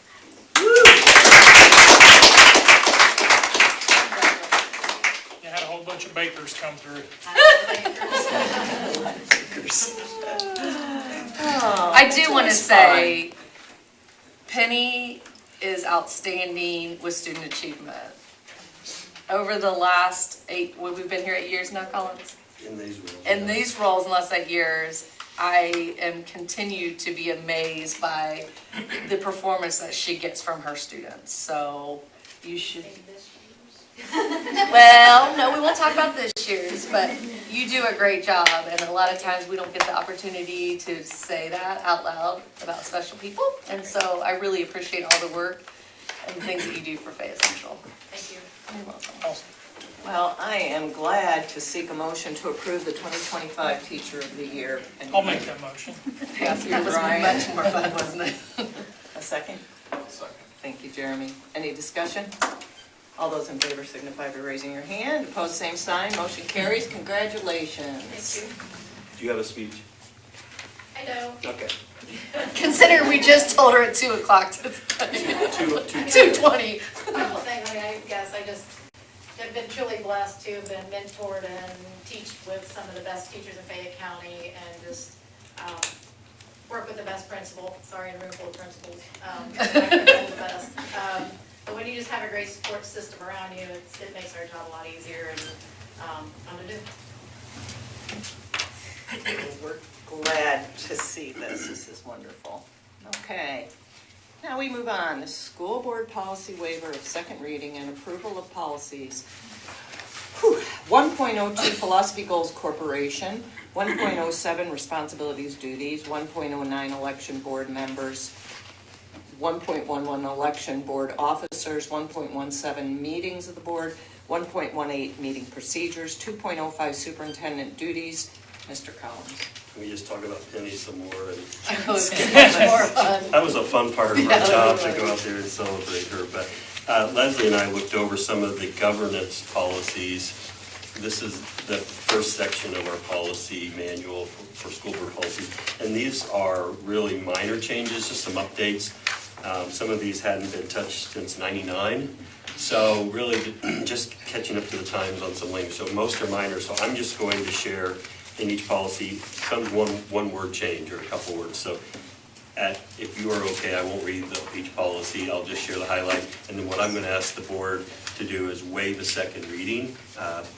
We're required to have 2 public readings in 2 separate meetings of policy changes or new policies. However, Indiana statute allows us to waive the second reading. So Leslie, first, once I go through the changes, I will ask the board to take a motion, second vote to waive the second reading requirement, then ask you to approve the policy changes in a separate vote.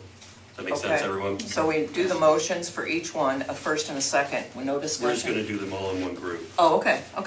We can do it that way, and then Okay. we'll waive the second reading with the motion vote, and then approve the changes. Okay. So I'll guide you through that. Thank you. So policy 1.02, we're just changing one word from adults to staff in the first sentence. Policy 1.07, under governance. Really, one of the major roles and responsibilities of really, I think the primary is setting policy, approving it, and then appointing the superintendent and evaluating the superintendent. So that was not included here, so when Leslie and I were talking about it, it's included later. We're going to delete it because it really fits better here. So in item number 3, we're adding the language, as a regular and scheduled activity, the board shall evaluate the performance of the superintendent using evaluative criteria agreed to by the superintendent and board. The primary purpose of the evaluation is to effect improvements in his or her administrative leadership. That's the only change to that policy. Policy 1.09 concerns the election of board members. And if you go down to section 4 or section 3, the way the elections are held from primary to general elections, we changed the one word there. And then in section 4, these dates hadn't been updated with the terms of office since a long time ago. So we're moving in section A, we're striking out the 1982 terms of how it works. So in section B, we're moving in 1984 to 2024 and every 4th year thereafter.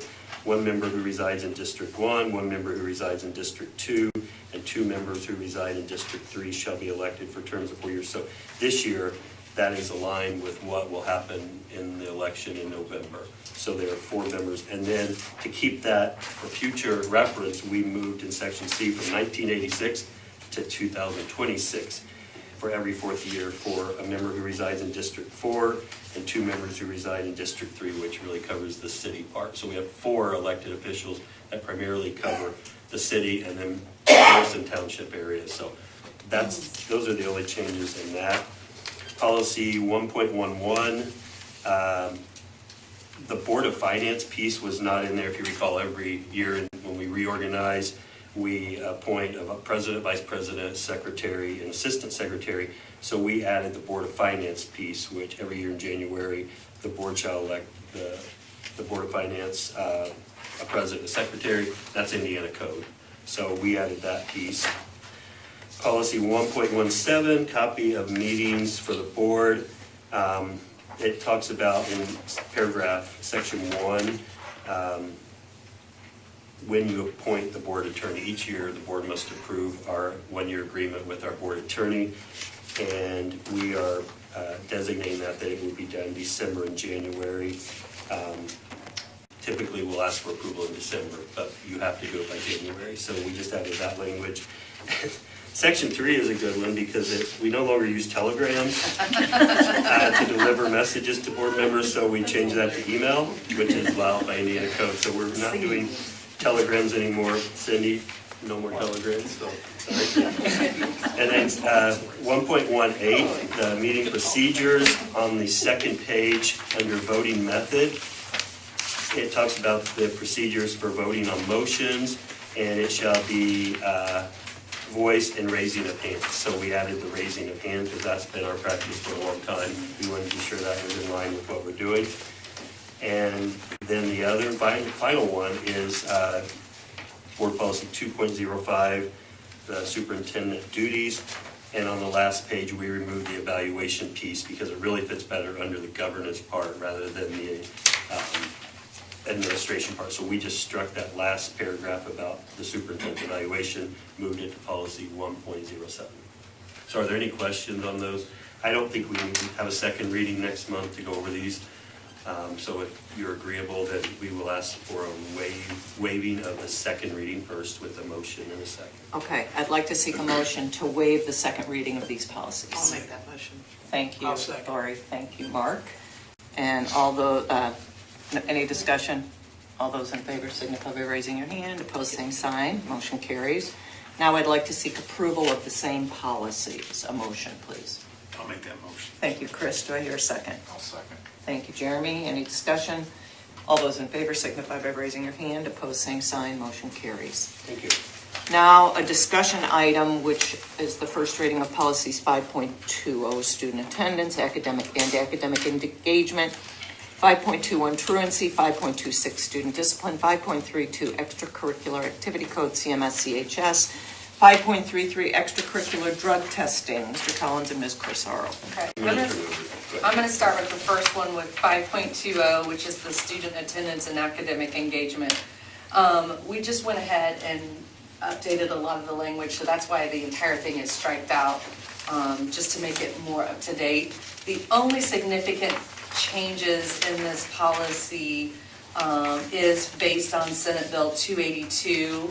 And if you're not familiar, that's where the bill, the importance of parental involvement and accountability to ensure students are remaining in classrooms. So this new bill requires us, K-6, to have a truancy intervention plan, so that if a student misses 5 unexcused absences within a 10-week period, then we have to meet with them and develop a wraparound plan to support their needs. So the way Michelle told us to do that is to keep the student attendance, like what is excused, what is unexcused, and then take that actual intervention plan and place it in handbooks. So handbooks will be coming after we approve these, and you'll see the actual intervention plan in the handbooks. So we don't have to keep changing policy, we just have to identify what we're saying is unexcused and what is excused. So really, this is just an update of some language. The other thing is the engagement piece.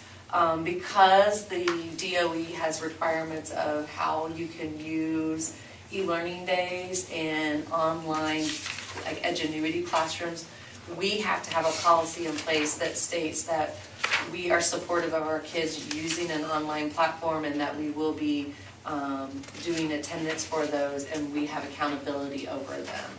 So that's why we added the academic engagement, and you'll see in the paragraph, I think it is the second page here at the very bottom, you'll see where we've added the DOE language for e-learning and what the requirements are for that. So that's the only real addition to 5.20, is just updating some of the language, making it a little bit clearer for parents.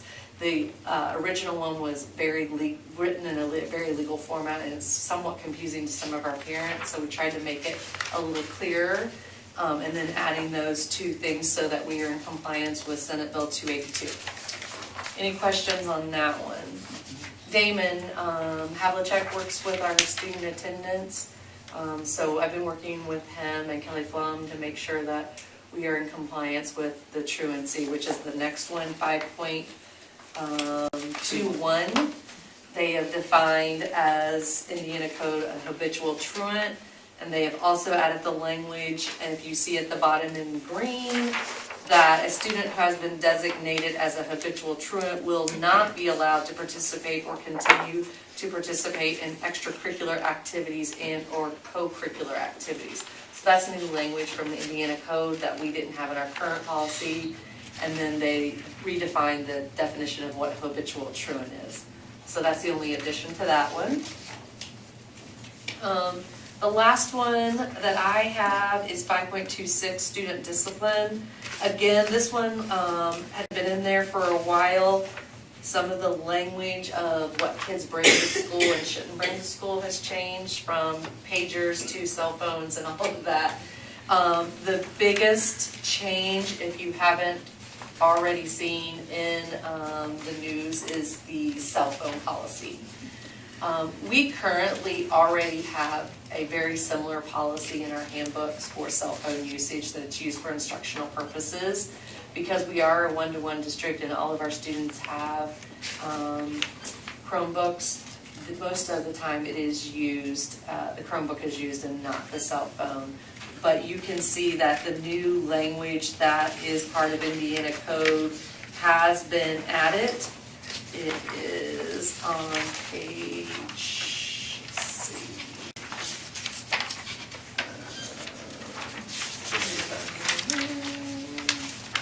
It's a 7th page. Is it 7th page? It's all green, so I should have. Okay, yes, it's 28. Number 28. Possessing and or using wireless electronic device which is portable and is capable of providing voice messaging and other data communications between two or more persons, including cellular phones, are not allowed to be used in the classroom. They're obviously trying to protect that instructional time. we as a district really only struggle with cell phone usage primarily at the high school. Elementary, they a lot of times will bring them, but they're in backpacks or put away. Middle school, they are required to keep them in their locker or their binders. High school, you will see them out, and even though we have that in our student handbooks that they're not to be used other than instructional purposes, we're gonna have to revisit that to make sure that we're consistent across the board with all of the buildings and all the teachers.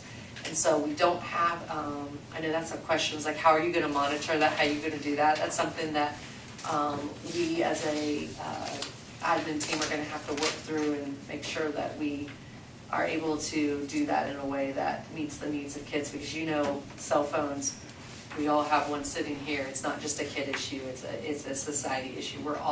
We hear a ding, we're all programmed to do it. So we understand the importance of instructional time, and I think most of our teachers are already doing that.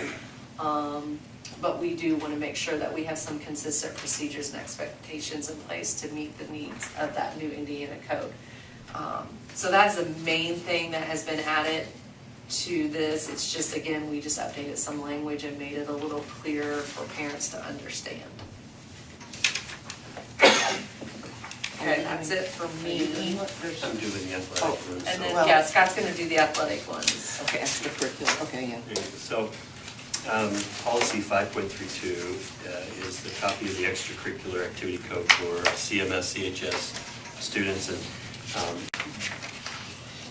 one of the tougher areas, and we made some changes to this in 19 since I've been superintendent, but you get into these gray areas with kids because it's not black and white with us as humans. There's always some gray in some areas. So in working with Andrea and the CHS team, we wanted to find out first what other school districts were doing with the drug testing policies, and Andrea checked with our conferences and other schools in the region, and many are not even doing drug tests anymore, she reported.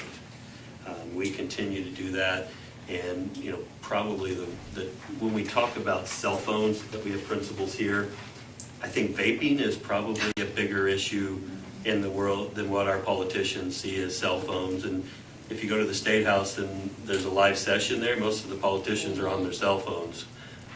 No knock on our politicians, but because cell phones are the biggest killer of productivity in the workplace, I believe. So, our kids are a part of that, and so, we need to find a way to manage it and use common sense. I think that's important when we deal with people and kids. So, Andrea, did her research and really checked with a lot of different schools. About half of them did get back to her, and then she looked at our policies as compared to what they provided. And so in policy 5.32, there are several proposed changes that the athletic department and CHS administration. If you go to the fourth page, we added a chart that shows the actual number of impact, how many games or events would be impacted by the penalty. So if they are losing 25% of the season, it shows how many basketball, tennis, track and field events. That provides clarity, keeps it clear so parents and student athletes know, and the coaches know, and the administration knows. So that, I think, is a great addition to this. And then the next piece was the early reinstatement clause, which is spelled out more clearly. Try to get rid of some of the gray areas, because that interpretation was hard. We had a situation this year that it was really gray with how it happened, and so we wanted to clear that up. So if the parent appeals with the student, there's a clear guidance here. So this language really cleans that up.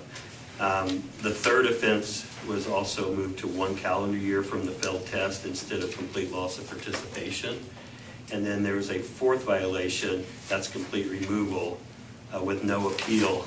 And that was a piece, when you look at the third page, it's bold, highlighted. If any positive drug test during early reinstatement occur, it counts towards the original suspension chart. If an athlete violates this drug policy 4 times, they are done with athletics and banned by the schools. Many of our kids, it's nicotine or THC products in the vape. That's the biggest factor that's impacting the kids that we see.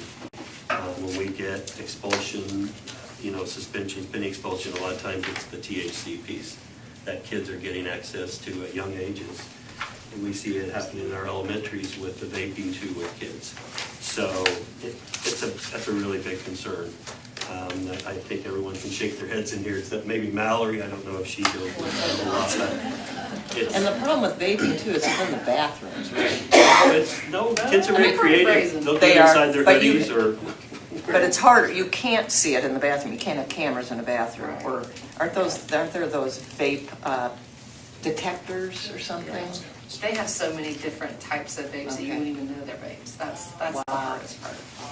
And I think you could spend your day going around trying to catch people doing something wrong, but it's more about how do we help and intervene with kids. That to me is a bigger piece of what we try to do than to always catch kids doing something wrong. But, you know, it's a societal issue, and it's not just here, it's across the nation. I've talked to superintendents around the state in poverty districts and wealthy districts where vaping is a huge issue. Yeah. And so we're continuing, principals can tell you every day, buses, we have issues, so. But anyway, that fourth violation piece then is it, if they violate it during that time period.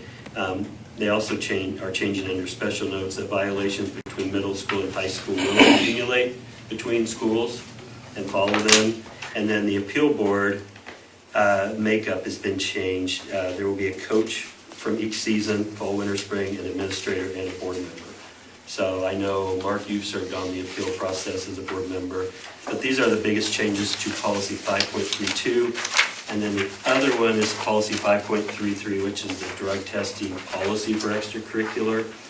And the biggest changes here are allowing parents and guardians to provide documentation that a student is taking medication that may be in the test. That's an important piece, because if there is a medicine that shows up, they can provide that medical documentation, which would, help, if it's a justifiable doctored medicine, then they would not be penalized for that.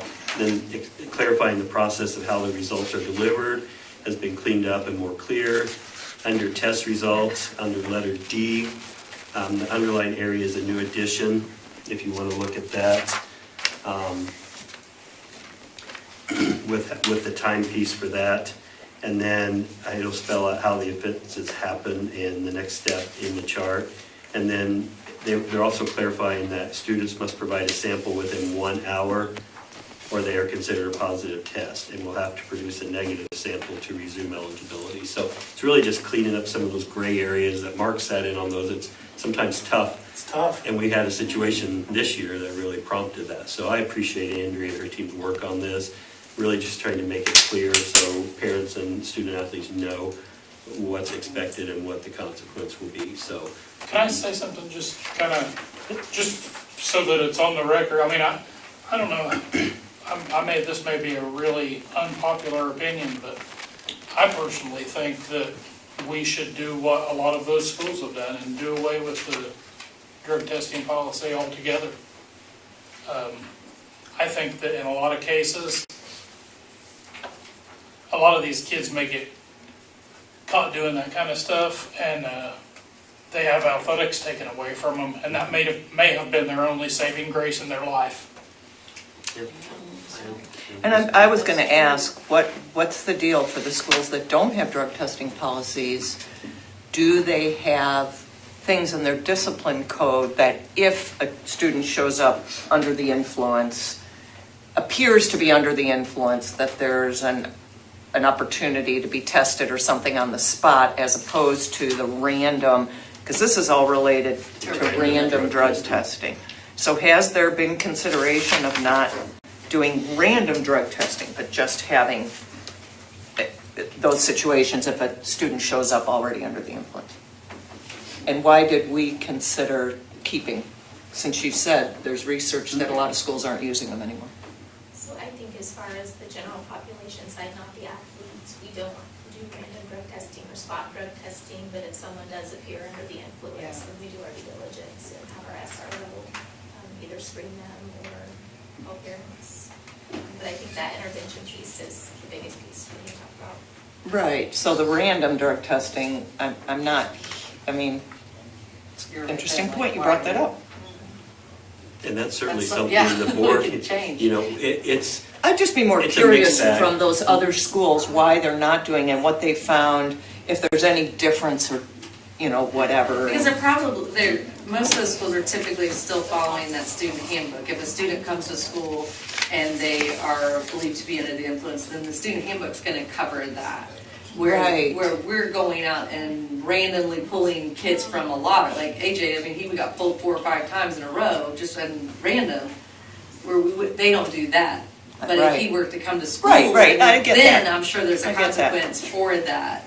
And I think schools are just more opting to, like, if they're doing it, they're gonna get caught at the school and. Right, yeah, it's instead of just paying all the curious, money. good point. and there's a price piece with Yeah, that, I that's think some expensive. schools, because it can be very expensive. Oh, yeah. With drug testing, and I'm guessing that some of them just stopped it. And the other is your handbook really does cover. It does. If you catch a student vaping THC. Yeah, sure. Then there will be a suspension pending expulsion, so that negates a student athlete from participating Right, so you during don't that really time. need, it's like So double whammy. So this is like a we could revisit it sort of thing.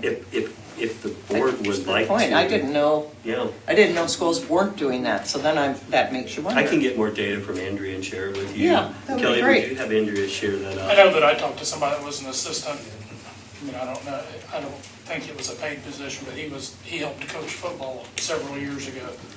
And at that time, a lot of schools had already stopped. And he was the one that brought that point up to me about those kids. And I mean, he knew of a lot of kids that, that actually happened. I mean, Yeah. once athletics were out of their lives, they just spiraled. And I just think that's. Athletics are a huge part for keeping kids in school.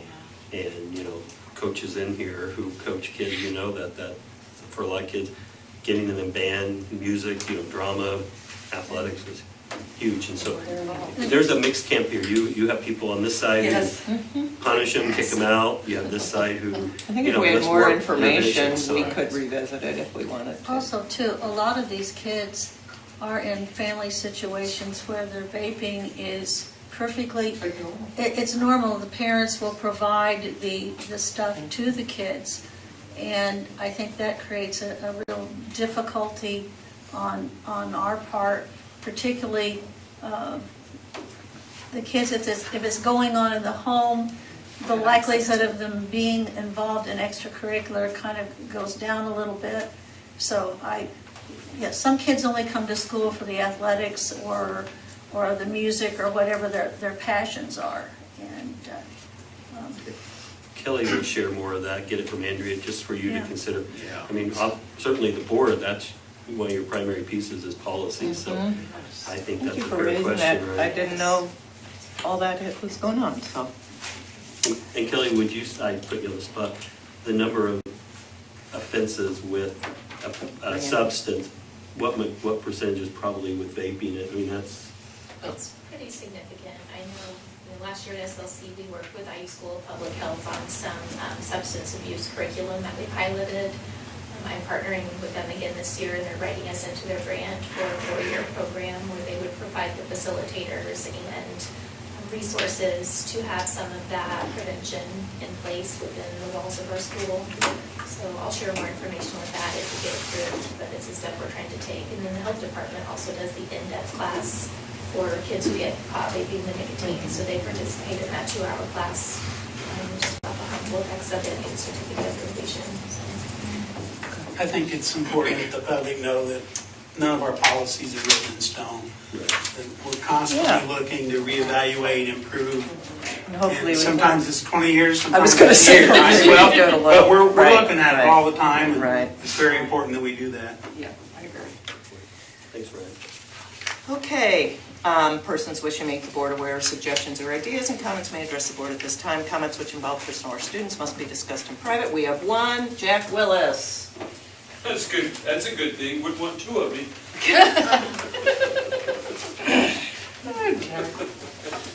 Mrs. Corsaro, I could not hear everything you said about the cell phones. Could you repeat that to me? About the new cell phone rule? I couldn't hear everything The you new said. cell phone rule is that they are only allowed to use them for instructional purposes in the classroom. They're not allowed to have them out unless it's being used for instructional purposes. Well, don't they get that from the Chromebook? Yeah, that's why they don't need their cell phones. So I'm saying they, Yeah. but they should not be able on cell phone if they have a Chromebook, no use Exactly. using, so we are not using cell phones. We are not using cell phones. Thank you. I Okay. concur with what you said. Okay. Okay.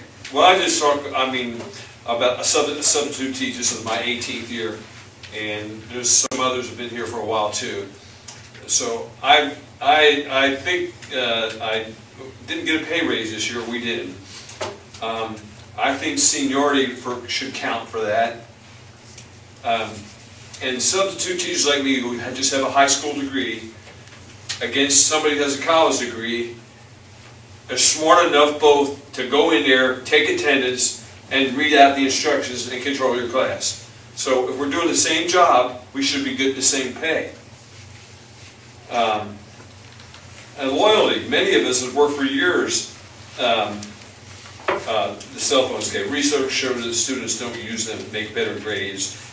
And so that you've already covered that. You knew that. I research stuff, okay? And please, I know that you're up against the parents sometimes. Don't let them beat you. Don't let them beat you. Stay firm. Don't let them beat you. Stay firm. And can somebody tell me how the SRE is going? Is it positive or negative? Is it? We are seeing success with SRE. We are seeing success. Oh, that was the question I had. Okay. So I would like for you to think about the things I just said. Not just for me, for the others. So today, I had plans, and more than once I've had plans to do something. I had Amy called me this morning because Mr. Boggs had a car crash. So I had to change my plans with these other people. Not just me. All of us, all the subs would do that to help you guys out. So I wish that you would think about the things that I was talking about. Thanks for your time. Thank you, Jack. Appreciate you coming out.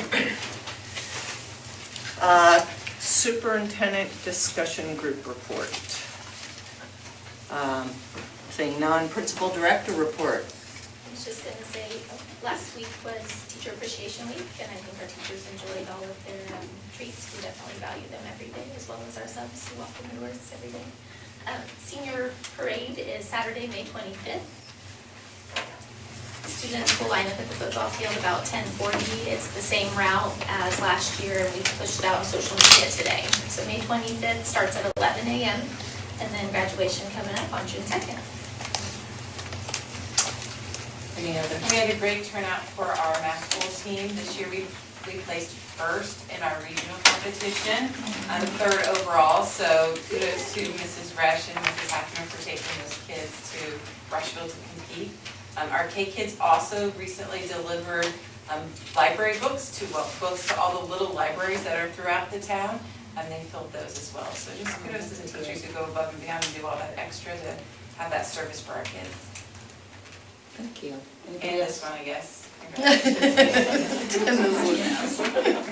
Anybody else? I want to thank Penny. My classroom teachers have been to Fayette Central more than once. Always watching from learning from one another. Have been out to Fayette Central to watch Penny on more than one occasion. They always come back in awe. So congratulations, Penny.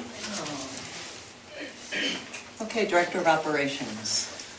Okay, a couple things. First, you have your fund report there in the green. We already referred to it once tonight, a little unusual. And I called her out, but the back room, so now though I'm really gonna ask Rachel to stand up just so, I think everybody knows Rachel, but I know she provided a meal earlier, for the board, for a long day for the board. Well, it wasn't actually Appreciate me. it. It was actually. Your staff. Our new chef, so, yes. So, We have a new chef. Yeah, and I'll bring her, I think we're on for June for a presentation, so we'll Okay. actually introduce her in June. Thank you. the last thing I have is I usually stay away from curriculum. Let Mrs. Casaro take care of that. This overlaps with it, but I'm going to stand on my political soapbox today. I know Leslie's on the ISBA legislative thing. News around the state, it's coming out more and more about the science of reading, the required endorsement for teachers. It was interesting, I had a conversation at about 7 a.m. this morning with a secondary teacher about how upset she was about it. That happened to be my daughter, so it's not like anything too much there. But I just want this to be noted, we talked in cabinet today a little bit. The state of Indiana, in their infinite wisdom, threw money at this to help teachers out. Wonderful legislature. I hope you notice my sarcasm in that. It's 80 hours of training that a teacher receives $1,200 for. You may want to write notes to visualize this a little bit. I'm actually passing the Indiana code Okay. around for you so you can see it. So it's $1,200 for 80 hours of training. That works out to a whopping total of $15 per hour. Comparing that to a couple other not inflated numbers, but the state law now requires that school districts have as a minimum starting salary of $40,000. That's across the state. Many are higher than that. Fayette County is higher than that. But at the $40,000 minimum from the state, that is equivalent of $31 per hour. More than twice as much as what the legislature has allocated to this. Looking at our starting salary of $44,550, that's $34.40 per hour. Looking at our average teacher salary, and again, we are sure not in the realms of the donuts of Marion County, but with an average salary of $55,000, that's $42.50 per hour. So when I look again what our legislature, the demeaning that they have put on educators across, every time they go, we are so proud of you, it's just like they throw another coal on the fire continually. So just talking from a financial standpoint from our legislature, I'm not even getting into the academics of the pros or cons, but I think it's just ridiculous what they do. So I'll get off my soapbox and I will. Yeah, I just inquired, I just heard about this literacy grant or whatever it is, but, and the fear is it's going to become mandatory, or there's talk that it could become mandatory? Right now it is under Indiana code, and that's why I passed that out Yeah. to you. It's mandatory now, It's or no? approved literacy training requirements that they just passed, and under the new law, teachers renewing their license would have, if they are pre-K through 6th grade or special ed in an elementary setting, they would be required to earn an early literacy endorsement in order to renew their license in 2027. It's following up on all of that. Or K5, did I say K6? Yeah, Sorry, K5. I did, I said, I got. It's just following up on all that reading initiative they've been doing. It is, for the it's last all year from and the a half. science of reading, but there is a lot. If you get on the news, you'll see lots of the teacher federations that are fighting this, and so just if you hear people talking about, this is the code and this is the requirement that they're asking. The DOE is offering a program through Keys to Literacy, like he said, which they are allowing teachers to participate in and giving them a $1,200 stipend, but like he says, that averages out to $15 an hour. And then the state will pay for the praxis exam that they have to take in order to add it to their license. But again, it's another requirement that the state is putting on our teachers who already have a lot on their plates. And so I just wanted you to be familiar with the code, and if you hear it, that's what it is. And in the middle of a teacher shortage. In the middle of a teacher shortage. Well, Yes. let's have everybody who wants to run for office have to pass iLearn. Or maybe just I read. But yeah. Anything else, Randy? I think I've said enough.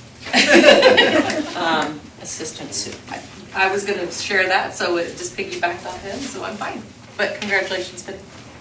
Superintendent. And Kirsten, you've had a few teachers go through some of the training as well, right? Have any of those schools?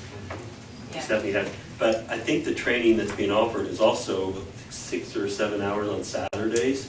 So teachers. For this it is, Yeah, for yes. this, and so you're asking Cohorts. teachers to sit in front of their computer and watch this online training for the whole Saturday. And so I'll get on the soapbox and I'll say it briefly, but with the teachers, Randy and I were talking today about, 15, 20 years ago, you had a social studies opening at a high school and you could get 40, 50 applicants. We're happy if we get 2 or 3. Elementary teachers, there used to be 100 applicants back in the day in the 90s, 80s. Now, if we get 3 or 4 for a position, that's a pretty good pool. So it's really worrisome about pushing teachers out of the profession with all these mandates. And so, and for many of our teachers, you know, they're master teachers, and now you're asking them to spend all these Saturdays to sit and listen, sit and get. So I know there's a lot of pushback, and go ahead. But as admins, we want you to know is we've signed up to support our teachers. So Yeah. we're modeling what we're asking them to do. We've all signed up to do it as well with them, so. Yeah, I think most of us signed up for the prior modules as well, before this endorsement as well, and I will say, it is awesome. It is a good training, you know, the module training. I think do the enjoy idea is it. that we want the information, our teachers Yes. want the information, It's they the want the mandatory. training. It's the whole package part that The comes with license. it, yeah. They want the information, they want to be on top of their craft. But let us figure out Let a us way figure out to how to do it, provide yes. it based on each district would be the request I would have. So contact your legislator. A few things to share. First, retirement dinner, May 23rd at the Career Center, 6 p.m. So please let Crystal Hal know if you're planning to go so they can make final arrangements. So if you haven't notified Randy's office, please let them know soon. You could even let Randy know tonight. I think you could get that message relayed. Kelly, was it Monday we had the early college high school celebration? I lose Monday. track of days. Was it Monday? Last, or Friday? Friday. Okay, sorry, I was there. I just don't remember what day it was. But really impressive, and I want to commend Michael Thompson and the counselors and the staff. You know, we have people behind the scenes, Kim Geesting, our administrators who. Chris Bottomley. Well, yeah, I was going to get to him with that, but with Ivy Tech, Chris is on site. And since 2017, that's my watermark for the first class to graduate as superintendent. We've had 15,034 credits earned at Cartersville High School. This year, we had 2,408 college credits earned with the class of 2024. And the graduation was at Richmond High School for Ivy Tech last week, and we had 55 early college high school grads. And then we had 32 who achieved the ICC, that's Indiana Common Core. That's a group of 30 credits that will transfer into Indiana state colleges they will automatically transfer in, and really knocks out those early requirements for your degree. And then we had 17 students who earned associate's degrees from Ivy Tech. Think about that. You know, we have 18-year-old kids receiving their associate's degree. And I just want to commend the staff. And Chris Bottomley, we're fortunate that Ivy Tech has placed him with us in the building. He's part of the staff, and you know, really providing that extra layer of coaching and counseling kids on figuring out their next path. But I think the early college high school is one of the absolute best things in Fayette County schools. So I'm just very proud of the work that's been done. And you know, you go back to Patty Flowers and the team of teachers really started that initiative back in 2012, I believe. And here we are today with so many kids benefiting. So I just want to send a big shout out to that team. We Very were proud of that. reinforced this year, so there's that. Yeah, big endorsement, yeah, so one of the highlights of our district, so I think we can't say enough about it. Before the good of the cause, I'd like to share some information. There have been some important issues that have come to the board's attention which we want to address at this meeting. I'd like to begin by outlining for the public the role of school board members. Board members have specific responsibilities, including hiring and evaluating the superintendent, serving in an advisory capacity, lending our approval or disapproval of budget or other educational business brought to us, and establishing board policies, which are then implemented by the administration in the day-to-day operations of the schools. When it comes to the role of the board, it's critical to understand that our authority as a board rests only with the board in official meetings, and no individual board member has any status or any individual power outside of a meeting. This point is routinely covered in training by our outside legal counsel as well as the Indiana School Board Association. However, it is not always clear to the public at large, which can lead to board members misrepresenting their role and status. Board members are elected as public officials, but the scope of our role and our responsibilities is very clear. Our role is not administrative in nature, meaning we do not run the day-to-day operations of the schools, nor do we investigate complaints and/or concerns raised against personnel excuse me, unless they are allegations against the superintendent. If a board member has a concern or hears concern about school corporation employees, their role directs them to raise those concerns to the superintendent, and administration handles according to established policies and procedures. We also do not initiate the hiring or firing of employees aside from the superintendent. At no time do we act as one person, but rather all decisions must be made as a board of 7, with majority rule prevailing on all official actions of the board. This is supported by the Indiana School Board Association, referred to as ISBA, the ISBA Code of Ethics, and the structure of school boards established by Indiana law.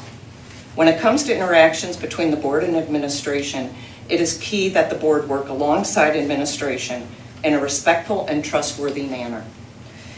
Board members do not engage in adversarial relationships with administration, but rather work collaboratively with similar goals to support the educational mission of the school corporation to provide the best possible educational opportunities for our students.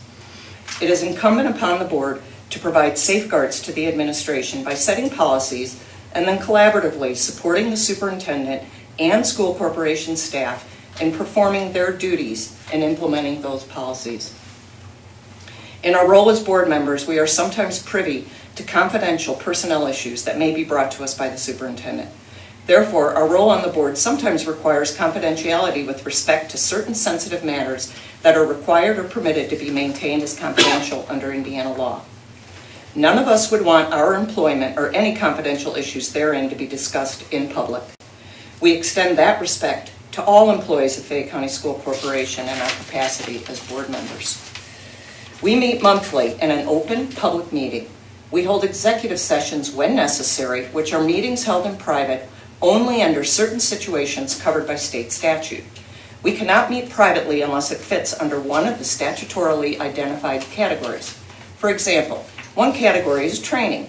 Over the years, our board has held executive sessions in which we brought in outside consultants, including our legal counsel and representatives from ISBA, to provide training to us as a board regarding our role as public officials.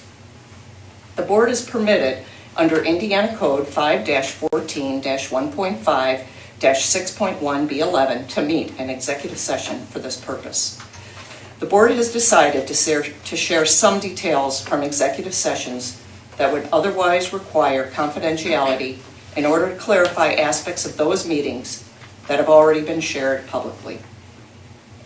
Over the years, it has come to the board's attention that board member Ann Kirshner was taking some information from confidential executive sessions that were related to personnel out into the public.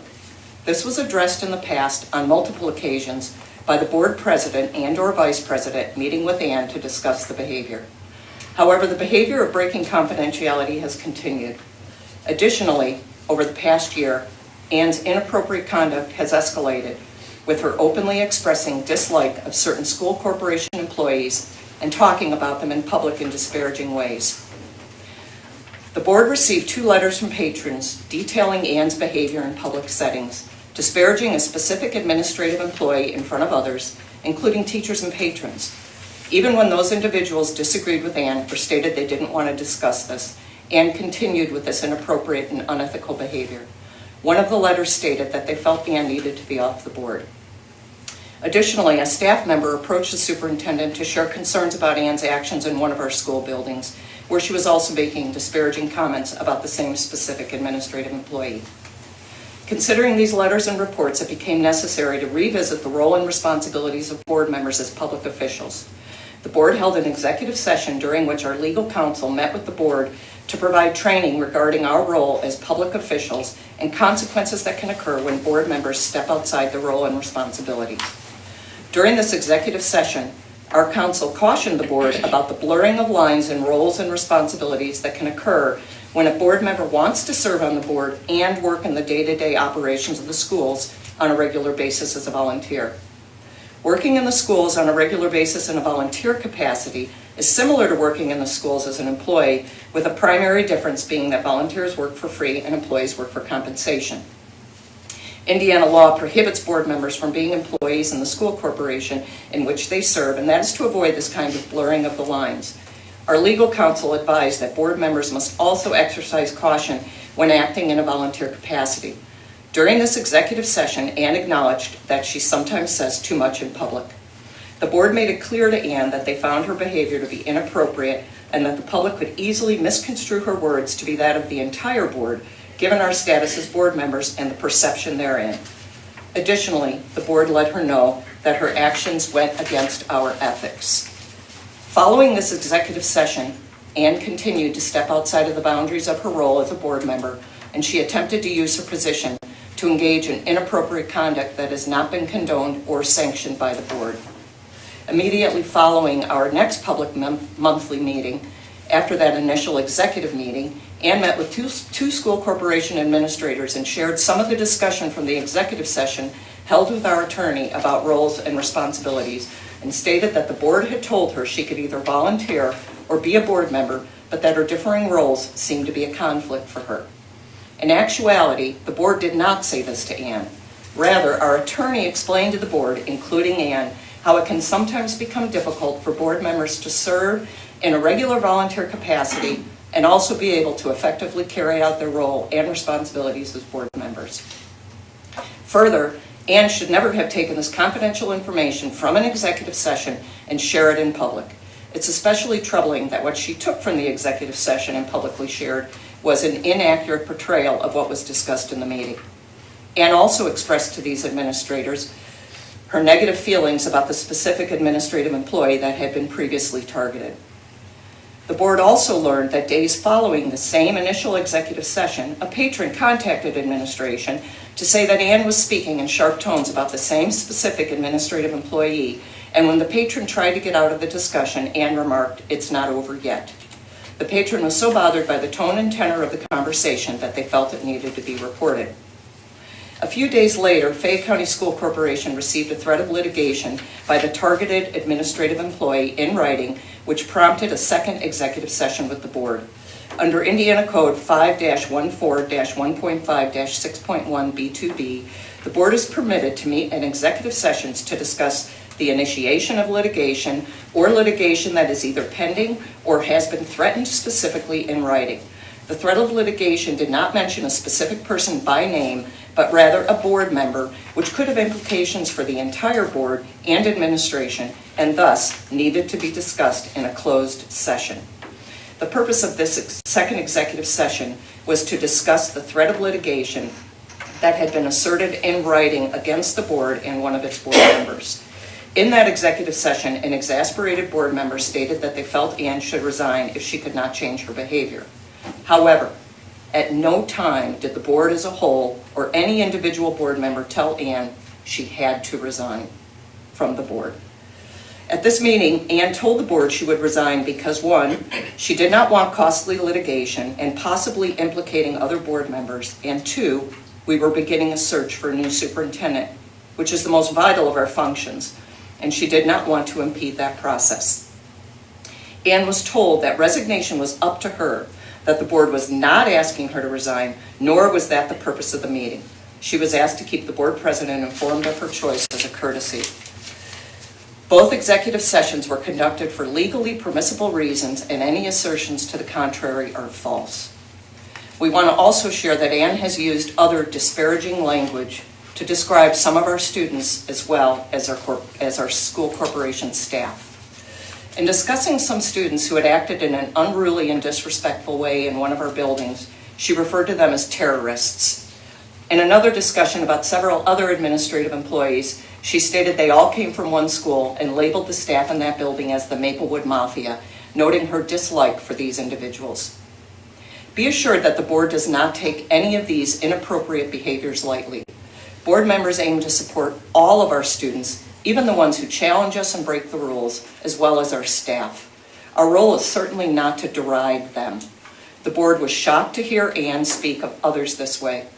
The school corporation has protocols and procedures to handle any issues with student behavior, and such comments about students do not align with the disciplinary practices handled by administration. In the week that followed the executive session to discuss the threat of litigation, Ann sent a letter of resignation to the board and then decided to take her concerns to social media. We want to take a moment to highlight things she said that were not accurate.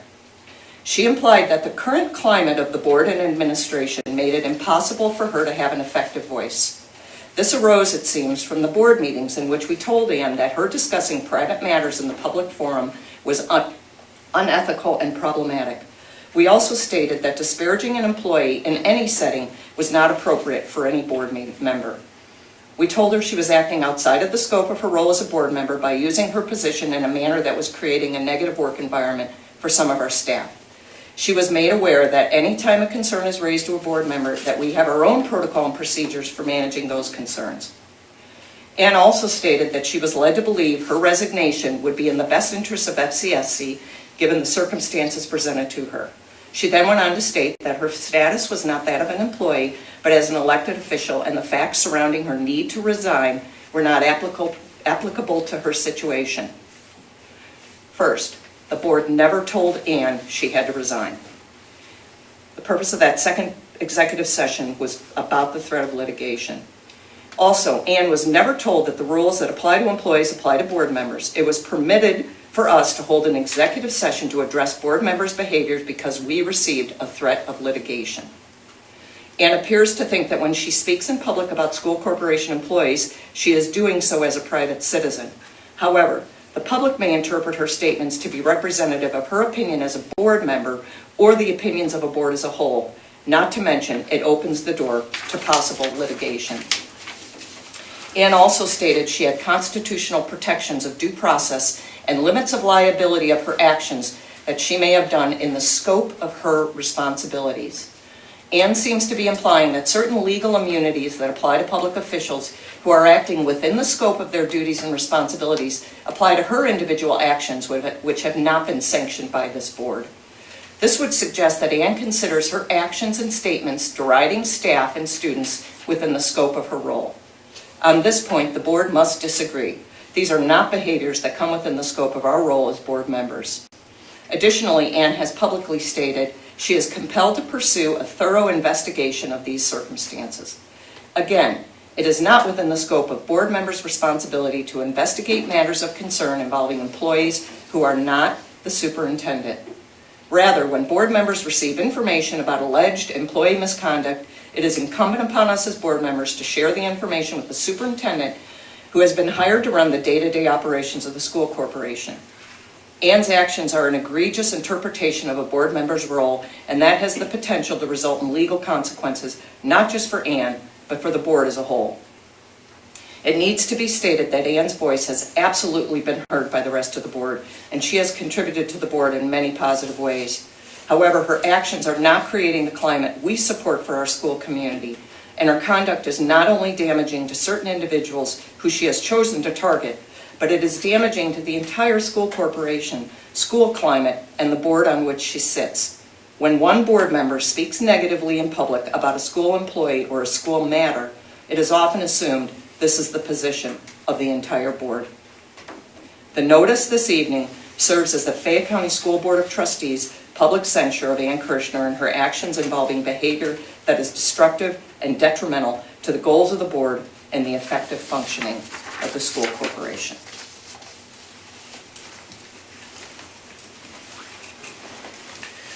If anybody wishes to speak that's on the board, you may speak at this time. Otherwise, I would ask. I'd just like to say that I agree with everything that you just read. Appreciate your leadership. That was not a statement from the president of the board. That was a statement from everyone on the board except Ann. I wholeheartedly agree. Listen to what was discussed. I don't personally like to be thrown under the bus, which I think this process has done to this board. I was personally offended. I've been accused of being a yes man, and I don't appreciate that. So I wholeheartedly agree with what has been stated, particularly when I get a notice at 11 o'clock at night when we're looking at potential litigation. I just couldn't believe it. When I first heard it, I thought it was perhaps, relationship between a teacher and a student or someone getting hurt or whatever. And then let's go back to Ann again, and I just couldn't believe it. So I concur completely with that. Additionally, for myself, as disappointing as the censure is, I do support Leslie and the rest of the board, as we all agree that this was quite disappointing. And loss of trust has happened. And I totally agree with this. It's so upsetting that this has happened, that someone has split apart from the rest of the group on their own. And that's not what it's all about. You know, we work as a group of seven board members. And it's just so disheartening to think that someone can talk so negative about the good that the principals and teachers and everyone is doing in this corporation, and then for someone to be so negative about it. You know, there's enough that we have to deal with negativity. Why bring something else up that is totally unnecessary, untrue? So it's a terrible thing that's happened, and I just thank Leslie for all the time and extra energy and effort she's put into this. It's been upsetting to all of us, and we hate that it even happened, so. And I'll say that this censure was an agreement among the rest of us. I 100% agree with it.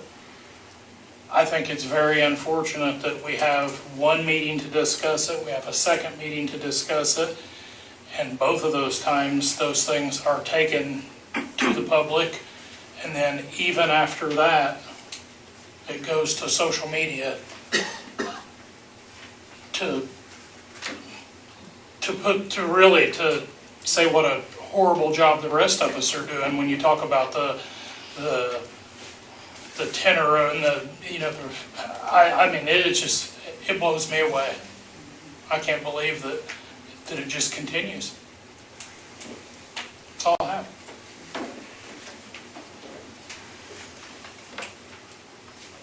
If there's no more comments, I will ask for a motion to adjourn. I will make that motion. Thank you. I will second. Thank you. All those in favor signify by raising their hand. Opposed, same sign.